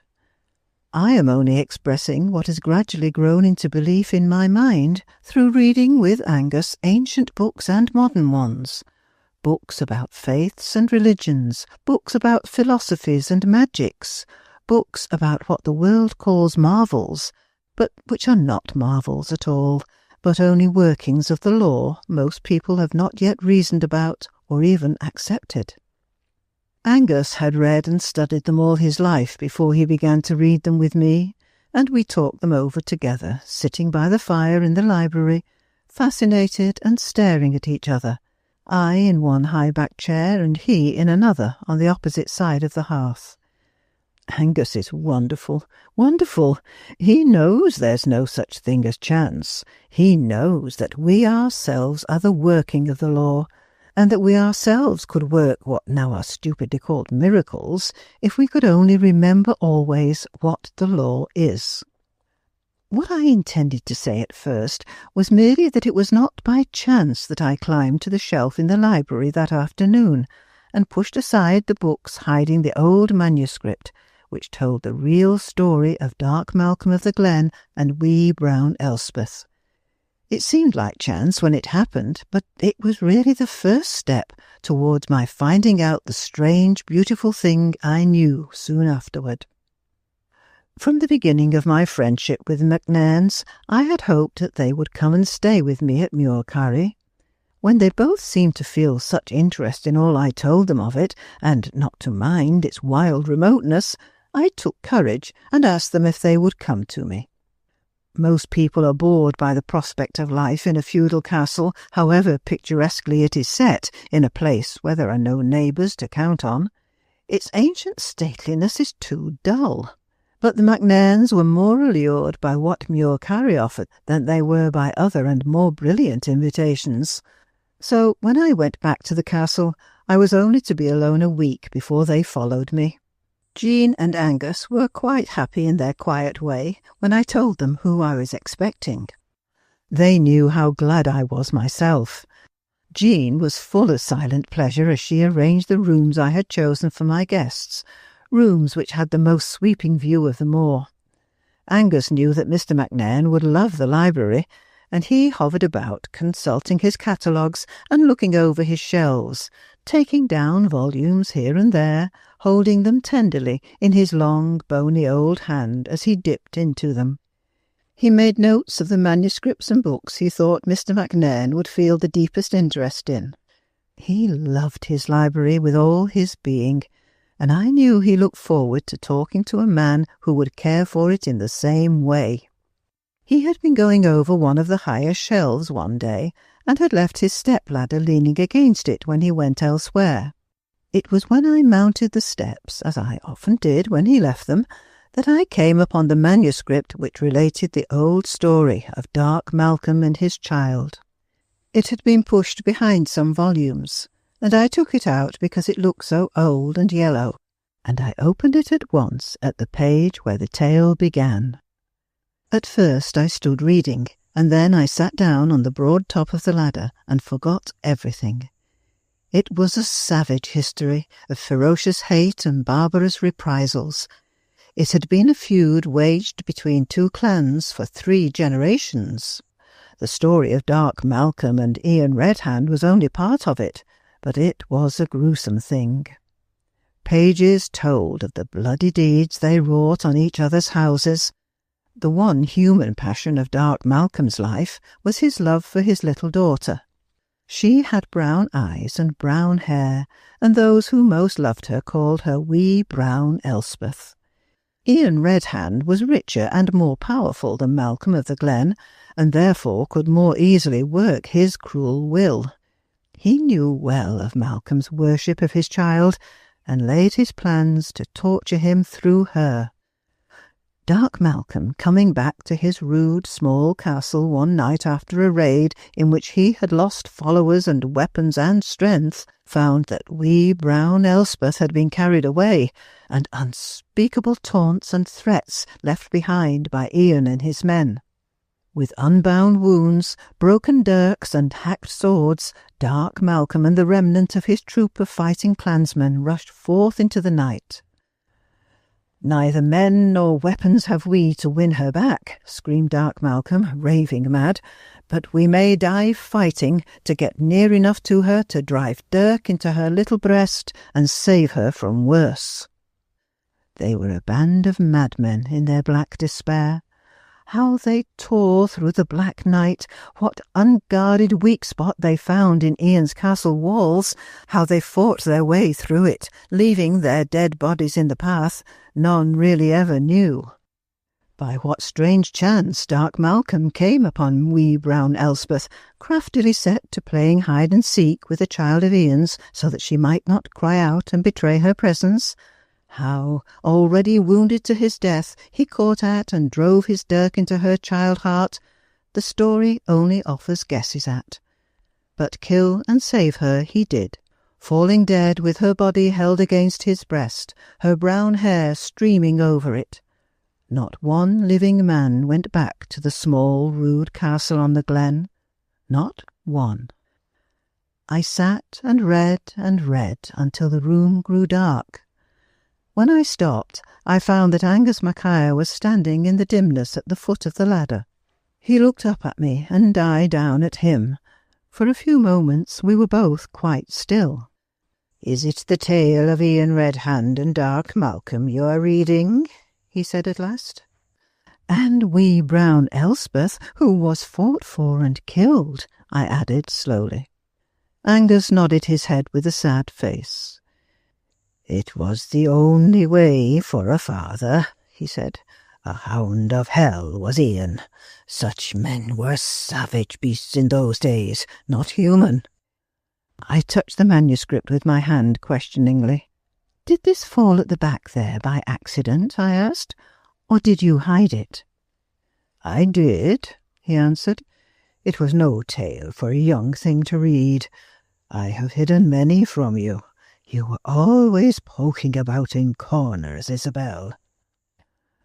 Then I sat and thought over past memories for a while, and the shadows in the room deepened. "Why," I said laggingly after the silence, "why did I call the child who used to play with me wee brown Elspeth?"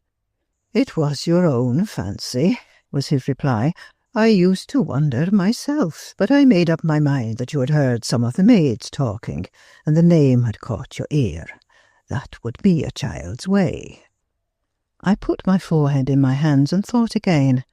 So many years had passed. I had been little more than a baby. The whole thing seemed like a half-forgotten dream when I tried to recall it. But I seemed to dimly remember strange things. "Who were the wild men who brought her to me first, that day on the moor?" I said. "I do remember they had pale, savage, exultant faces, and torn, stained clothes, and broken dirks and swords. But they were glad of something. Who were they?" "I did not see them.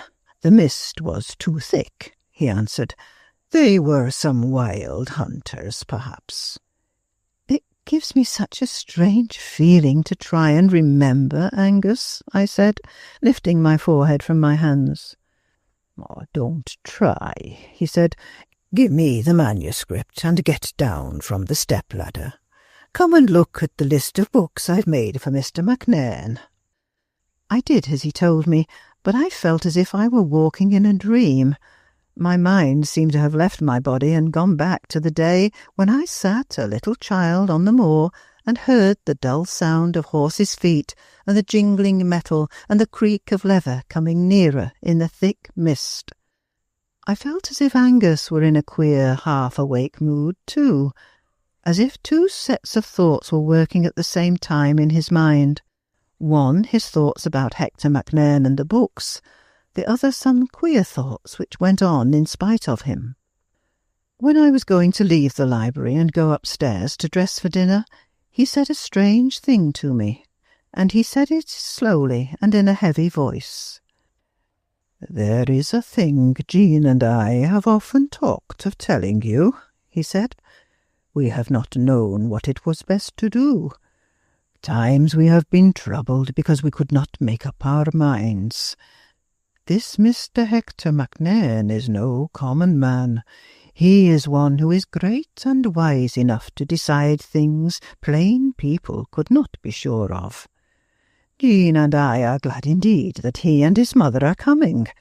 Jean can talk to her, and I can talk to him, being a man-body. They will tell us whether we have been right or wrong, and what we must do." "They are wise enough to tell you anything," I answered. "It sounds as if you and Jean had known some big secret all my life. But I'm not frightened. You two would go to your graves hiding it if it would hurt me." "Hey, bairn," he said suddenly in a queer, moved way. "Hey, bairn."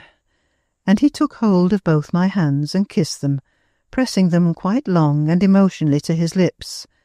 But he said nothing else, and when he dropped them, I went out of the room. Chapter 9. It was wonderful when Mr. MacNairn and his mother came. It was even more beautiful than I had thought it would be.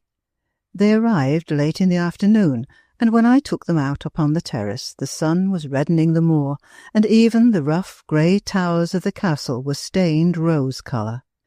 There was that lovely evening sound of birds twittering before they went to sleep in the ivy.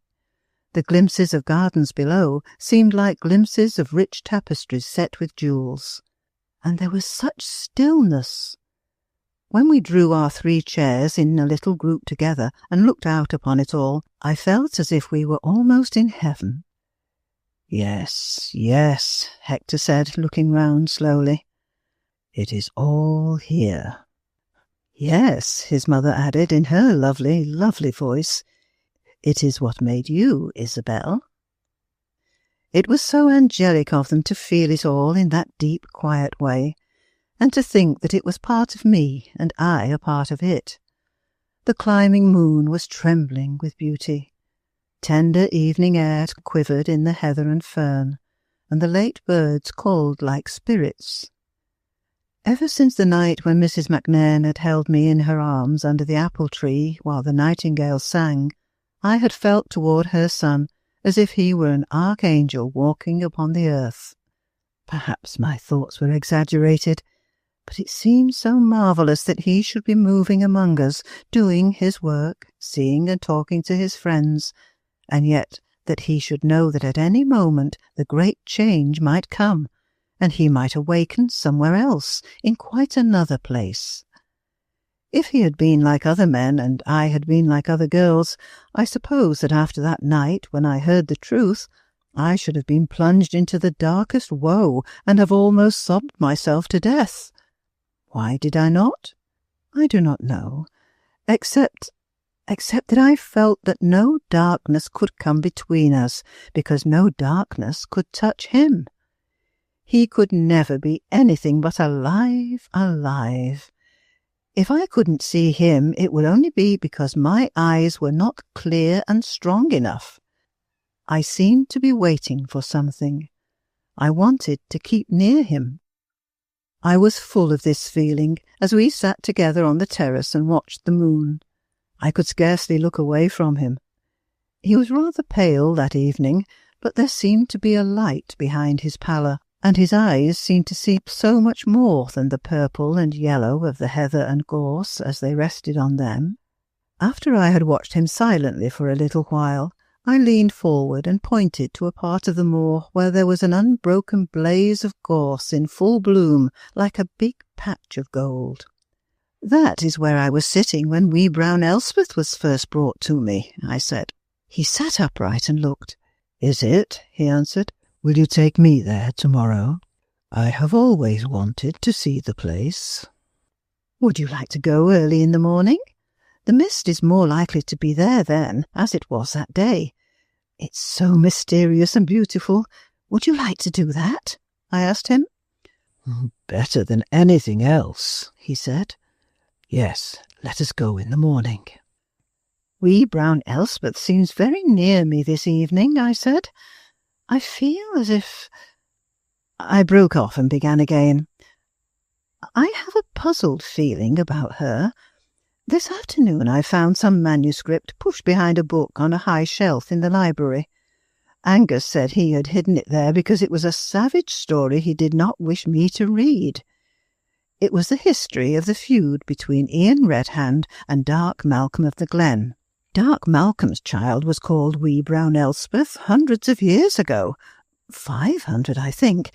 It makes me feel so bewildered when I remember the one I played with. It was a bloody story, he said. I heard it only a few days before we met at Sir Ian's house in London. That made me recall something. Was that why you started when I told you about Elspeth? I asked. Yes. Perhaps the one you played with was a little descendant who had inherited her name, he answered, a trifle hurriedly. I confess I was startled for a moment. I put my hand up to my forehead and rubbed it unconsciously. I couldn't help seeing a woesome picture. Ah, poor little soul, with the blood pouring from her heart and her brown hair spread over her dead father's breast. I stopped because a faint memory came back to me. Mine, I stammered. Mine, how strange, had a great stain on the embroideries of her dress. She looked at it, and looked. She looked as if she didn't like it, as if she didn't understand how it came there. She covered it with ferns and bluebells. I felt as if I were being drawn away into a dream. I made a sudden effort to come back. I ceased rubbing my forehead and dropped my hand, sitting upright. I must ask Angus and Jean to tell me about her, I said. Of course they must have known. I wonder why I never thought of asking questions before. It was a strange look I met when I involuntarily turned toward him. Such an absorbed, strange, tender look. I knew he sat quite late in the library that night, talking to Angus, after his mother and I went to our rooms. Just as I was falling asleep, I remembered there floated through my mind a vague recollection of what Angus had said to me of asking his advice about something, and I wondered if he would reach the subject in their talk, or if they would spend all their time in poring over manuscripts and books together. The moor wore its most mysterious look when I got up in the early morning. It had hidden itself in its softest snows of white, swathing mist. Only here and there dark fir trees showed themselves above it, and now and then the whiteness thinned or broke and drifted. It was as I had wanted him to see it, just as I had wanted to walk through it with him. We had met in the hall as we had planned, and wrapped in our plaids because the early morning air was cold, we tramped away together. No one but myself could ever realize what it was like. I'd never known that there could be such a feeling of companionship in the world. It would not have been necessary for us to talk at all if we had felt silent. We should have been saying things to each other without words. But we did talk as we walked, in quiet voices which seemed made quieter by the mist, and of quiet things which such voices seemed to belong to. We crossed the park to a stile in a hedge, where a path led at once on to the moor. Part of the park itself had once been moorland, and was dark with slender firs and thick grown with heather and broom. On the moor the mist grew thicker, and if I had not so well known the path, we might have lost ourselves in it. Also, I knew by heart certain little streams that rushed and made guiding sounds, which were sometimes loud whispers and sometimes singing babbles. The damp, sweet scent of fern and heather was in our nostrils. As we climbed, we breathed its freshness. "There is a sort of unearthly loveliness in it all," Hector MacNairn said to me. His voice was rather like his mother's. It always seemed to say so much more than his words. "We might be ghosts," I answered. "We might be some of those the mist hides because they like to be hidden." "You would not be afraid if you met one of them?" he said. "No, I think I'm sure of that. I should feel that it was only like myself, and if I could hear, might tell me things I want to know." "What do you want to know?" he asked me, very low. "You." "Only what everybody wants to know, that it is really awakening free, ready for wonderful new things, finding oneself in the midst of wonders. I don't mean angels with harps and crowns, but beauty such as we see now, only seeing it without burdens of fears before and behind us, and knowing there is no reason to be afraid. We've all been so afraid. We don't know how afraid we have been of everything." I stopped among the heather and threw my arms out wide. I drew in a great joyous morning breath.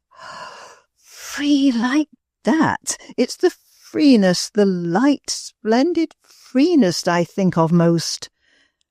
"The freeness," he repeated. "Yes, the freeness." "As for beauty," I almost whispered, in a sort of reverence for visions I remembered, "I have stood on this moor 1,000 times and seen loveliness which made me tremble. One soul could want no more in any life. But out on the hillside, I knew I was part of it, and it was ecstasy. That was the freeness." "Yes, it was the freeness," he answered. We brushed through the heather and the bracken, and flower bells shook showers of radiant drops upon us. The mist wavered and sometimes lifted before us, and opened up mystic vistas to veil them again a few minutes later. The sun tried to break through, and sometimes we walked in a golden haze. We fell into silence. Now and then I glanced sideways at my companion as we made our soundless way over the thick moss. He looked so strong and beautiful. His tall body was so fine, his shoulders so broad and splendid. How could it be? How could it be? As he tramped beside me, he was thinking deeply, and he knew he need not talk to me. That made me glad, that he should know me so well and feel me so near. That was what he felt when he was with his mother, that she understood, and that at times neither of them needed words. Until we had reached the patch of gorse where we intended to end our walk, we did not speak at all. He was thinking of things which led him far. I knew that, though I did not know what they were. When we reached the golden blaze we had seen the evening before, it was a flame of gold again, because it was only for a few moments. The mist had blown apart and the sun was shining on it. As we stood in the midst of it together, oh, how strange and beautiful it was, Mr. Macnairn came back. That was what it seemed to me, that he came back. He stood quite still a moment and looked about him, and then he stretched out his arms as I had stretched out mine. But he did it slowly, and a light came into his face. "If, after it was over, a man awakened, as you said, and found himself, the self he knew, but light, free and splendid, remembering all the ages of dark, unknowing dread, of horror of some black, aimless plunge, and suddenly seeing all the childish uselessness of it, how he would stand and smile, how he would stand and smile." Never had I understood anything more clearly than I understood then. Yes, that would be it. Remembering all the waste of fear, how he would stand and smile. He was smiling himself, the golden gorse about him already losing its flame, in the light returning mist-wraiths closing again over it, when I heard a sound far away and high upon the moor. It sounded like the playing of a piper. He did not seem to notice it. "We shall be shut in again," he said. "How mysterious it is, this opening and closing. I like it more than anything else. Let us sit down, Isabel." He spread the plaid we had brought to sit on, and laid on it the little strapped basket Jean had made ready for us. He shook the mist drops from our own plaids, and as I was about to sit down, I stopped a moment to listen. "That's a tune I never heard on the pipes before," I said. "What is a piper doing out on the moor so early?" He listened also. "It must be far away. I don't hear it," he said. "Perhaps it's a bird whistling." "It is far away," I answered, "but it's not a bird. It's the pipes, and playing such a strange tune. Oh, there, it stopped." But it was not silent long. I heard the tune begin again much nearer, and the piper was plainly coming towards us. I turned my head. The mist was clearing, and floated about like a thin veil through which one could see objects. At a short distance above us on the moor, I saw something moving. It was a man who was playing the pipes. It was the piper, and almost at once I knew him, because it was actually my own Fergus, stepping proudly through the heather with his step like a stag on the hills. His head was held high, and his face had a sort of elated delight in it, as if he were enjoying himself in the morning and the music in a new way. I was so surprised that I rose to my feet and called to him. "Fergus!" I cried. "What—" I knew he heard me, because he turned and looked at me with the most extraordinary smile. He was usually a rather grave-faced man, but this smile had a kind of startling triumph in it. He certainly heard me, for he whipped off his bonnet in a salute which was as triumphant as the smile, but he did not answer, and actually passed in and out of sight in the mist. When I rose, Mr. Macnairn had risen too. When I turned to speak in my surprise, he had fixed on me his watchful look. "Imagine it being Fergus at this hour!" I exclaimed. "And why did he pass by in such a hurry without answering? He must have been to a wedding and have been up all night. He looked—" I stopped a second and laughed. "How did he look?" Mr. Macnairn asked.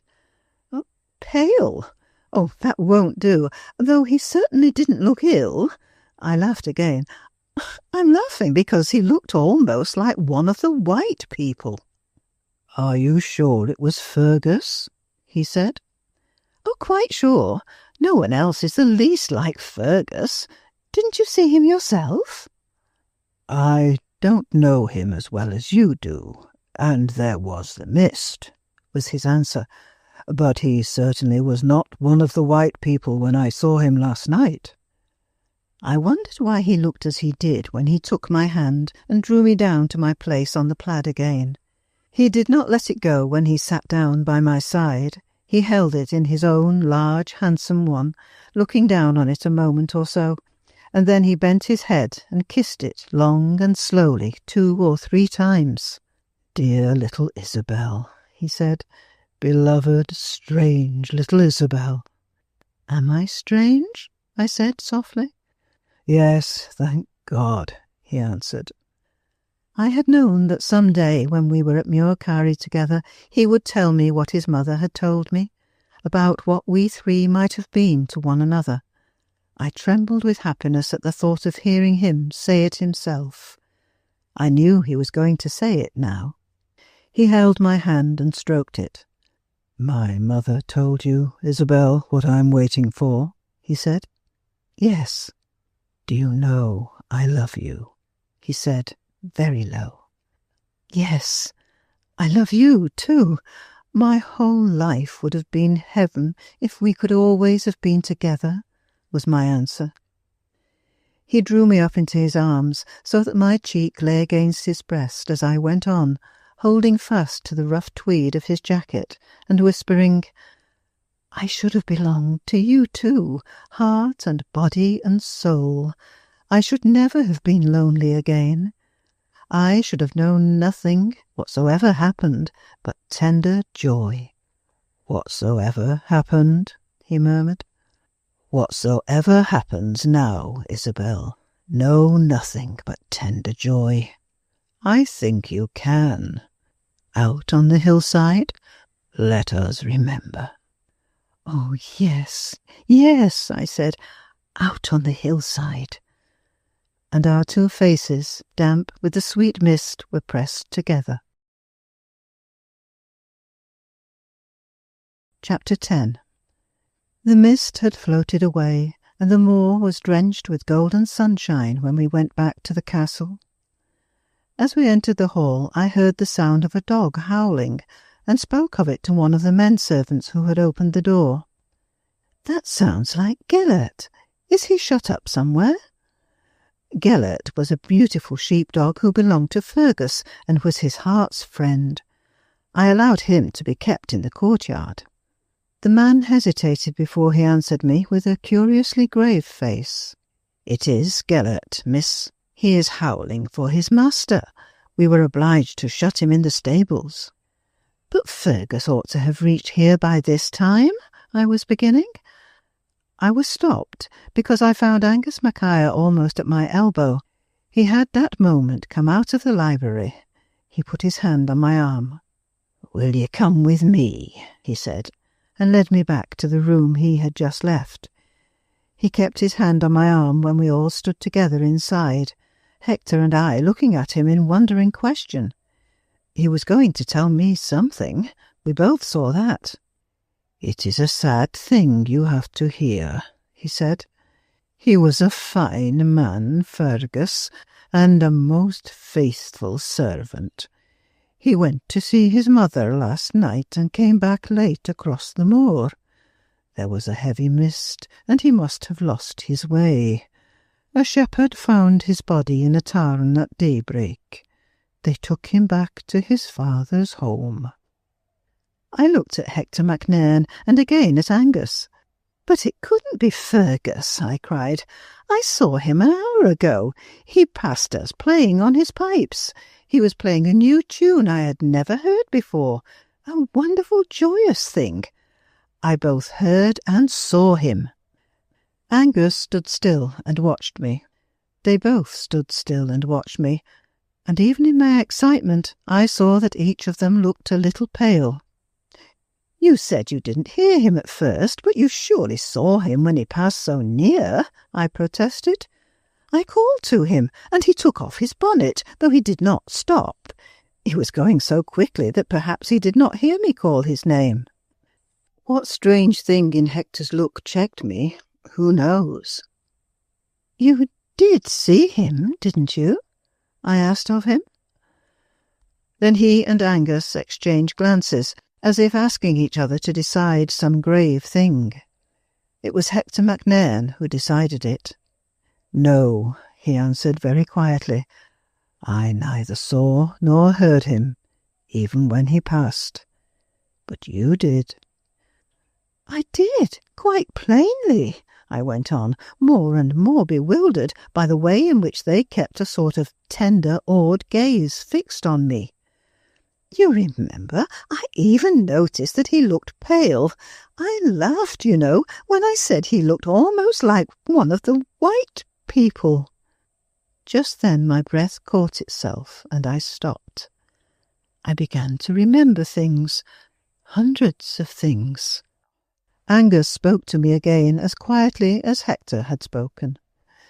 "Neither Jean nor I ever saw wee brown Elspeth," he said. "Neither Jean nor I. But you did. You have always seen what the rest of us did not see, my bairn. Always." I stammered out a few words, half in a whisper. "I have always seen what you others could not see. What have I seen?" But I was not frightened. I suppose I could never tell anyone what strange, wide, bright places seemed suddenly to open and shine before me. Not places to shrink back from. Oh, no, no. One could be sure then. Sure. Fergus had lifted his bonnet with that extraordinary triumph in his look. even Fergus, who had been rather dour. "You called them the white people," Hector MacNairn said. Angus and Jean had known all my life. A very old shepherd who had looked in my face when I was a baby had said I had the eyes which saw. It was only the saying of an old Highlander, and might not have been remembered. Later, the two began to believe I had a sight that they had not. The night before wee brown Elspeth had been brought to me, Angus had read for the first time the story of Dark Malcolm, and as they sat near me on the moor they had been talking about it. That was why he forgot himself when I came to ask them where the child had gone, and told him of the big dark man with the scar on his forehead. After that, they were sure. They had always hidden their knowledge from me because they were afraid it might frighten me to be told. I had not been a strong child. They kept the secret from my relatives because they knew they would dislike to hear it and would not believe, and also would dislike me as a queer, abnormal creature. Angus had fears of what they might do with doctors and severe efforts to obliterate from my mind my nonsense, as they would have been sure to call it. The two wise souls had shielded me on every side. It was better that you should go on thinking it only a simple, natural thing, Angus said. And as to natural, what is natural and what is not? Man has not learned all the laws of nature yet.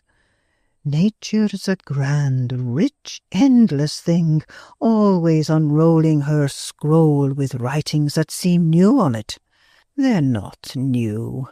They were always written there, but they were not unrolled. Never a law broken, never a new law, only laws read with stronger eyes. Angus and I had always been very fond of the Bible, the strange old temple of wonders, full of all the poems and tragedies and histories of man, his hates and battles and loves and follies, and of the wisdom of the universe and the promises of the splendours of it, and which even those of us who think ourselves the most believing neither wholly believe nor will understand. We had pored over and talked of it. We had never thought of it as only a pious thing to do. The book was to us one of the mystic, awe-inspiring, prophetic marvels of the world. That was what made me say, half-whispering, I have wondered and wondered what it meant, that verse in Isaiah. Behold, the former things are come to pass, and new things do I declare.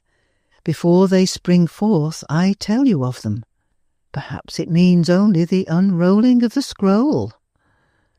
Aye, said Angus, it is full of such deep sayings, and none of us will listen to them. It has taken man eons of time, Hector MacNairn said, thinking it out as he spoke. Eons of time to reach the point where he is beginning to know that in every stock and stone in his path may lie hidden some power he has not yet dreamed of. He has learned that lightning may be commanded, distance conquered, motion chained and utilized. But he, the one conscious force, has never yet begun to suspect that of all others he may be the one as yet the least explored. How do we know that there does not lie in each of us a wholly natural but so far dormant power of sight, a power to see what has been called the unseen through all the ages whose sightlessness has made them dark? Who knows when the shadow around us may begin to clear? Oh, we are a dull lot, we human things, with a queer, obstinate conceit of ourselves. Complete we think we are, Angus murmured half to himself, finished creatures, and look at us. How many of us in a million have beauty and health and full power, and believing that the law is that we must crumple and go to pieces hour by hour? Who'd waste the time making a clock that went wrong as often? Nay, nay, we shall learn better than this as time goes on. And we'd better be beginning and setting our minds to work on it. 'Tis for us to do, the minds of us. And what's the minds of us but the mind that made us? Simple and straight enough it is when once you begin to think it out. The spirit of you sees clearer than we do, that's all, he said to me. When your mother brought you into the world, she was listening to one outside calling to her, and it opened the way for you. At night, Hector Macnairn and his mother and I sat on the terrace under stars which seemed listening things, and we three drew nearer to one another, and nearer and nearer. When the poor mother stumbled into the train that day, was one of the things Hector told me, I was thinking of the fear and of my own mother. You looked so slight and small as you sat in your corner that at first I thought you were almost a child. Then a far look in your eyes made me begin to watch you. You were so sorry for the poor woman that you could not look away from her, and something in your face touched and puzzled me. You leaned forward suddenly and put out your hand protectingly as she stepped down onto the platform. That night, when you spoke quite naturally of the child, never doubting that I had seen it, I suddenly began to suspect. Because of the fear, he hesitated, I had been reading and thinking many things new to me. I did not know what I believed, but you spoke so simply, and I knew you were speaking the truth. Then you spoke just as naturally of wee brown Elspeth. That startled me, because not long before I had been told the tale in the Highlands by a fine old storyteller who is the head of his clan. I saw you had never heard the story before, and yet you were telling me that you had played with the child. He came home and told me about you, Mrs. Macnairn said. His fear of the fear was more for me than for himself. He knew that if he brought you to me, you who are more complete than we are, clear-eyed and nearer, I should begin to feel that he was not going out. I should begin to feel a reality and nearness myself. Oh, Isabel, how we have clung to you and loved you. And then that wonderful afternoon, I saw no girl with her hand through Mr. Le Breton's arm. Hector saw none. But you saw her. She was there. Yes, she was there, I answered.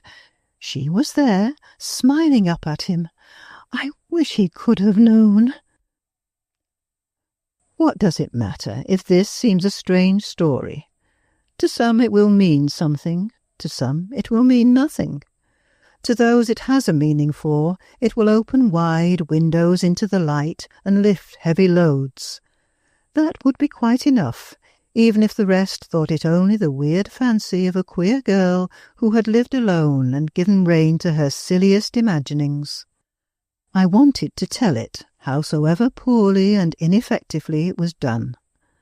Since I knew, I have dropped the load of ages, the black burden. Out on the hillside, my feet did not even feel the grass, and yet I was standing, not floating. I had no wings or crown. I was only Isabel out on the hillside, free. This is the way it all ended. For 3 weeks that were like heaven, we three lived together at Muircarry. We saw every beauty and shared every joy of sun and dew and love and tender understanding. After one lovely day we had spent on the moor in a quiet dream of joy almost strange in its perfectness, we came back to the castle. And because the sunset was of such unearthly radiance and changing wonder, we sat on the terrace until the last soft touch of gold had died out and left the pure, still, clear, long summer twilight. When Mrs. MacNairn and I went in to dress for dinner, Hector lingered a little behind us because the silent beauty held him. I came down before his mother did, and I went out upon the terrace again because I saw he was still sitting there. I went to the stone balustrade very quietly and leaned against it as I turned to look at him and speak. Then I stood quite still and looked long. For some reason, not startled, not anguished, not even feeling that he had gone. He was more beautiful than any human creature I had ever seen before. But it had happened as they said it would.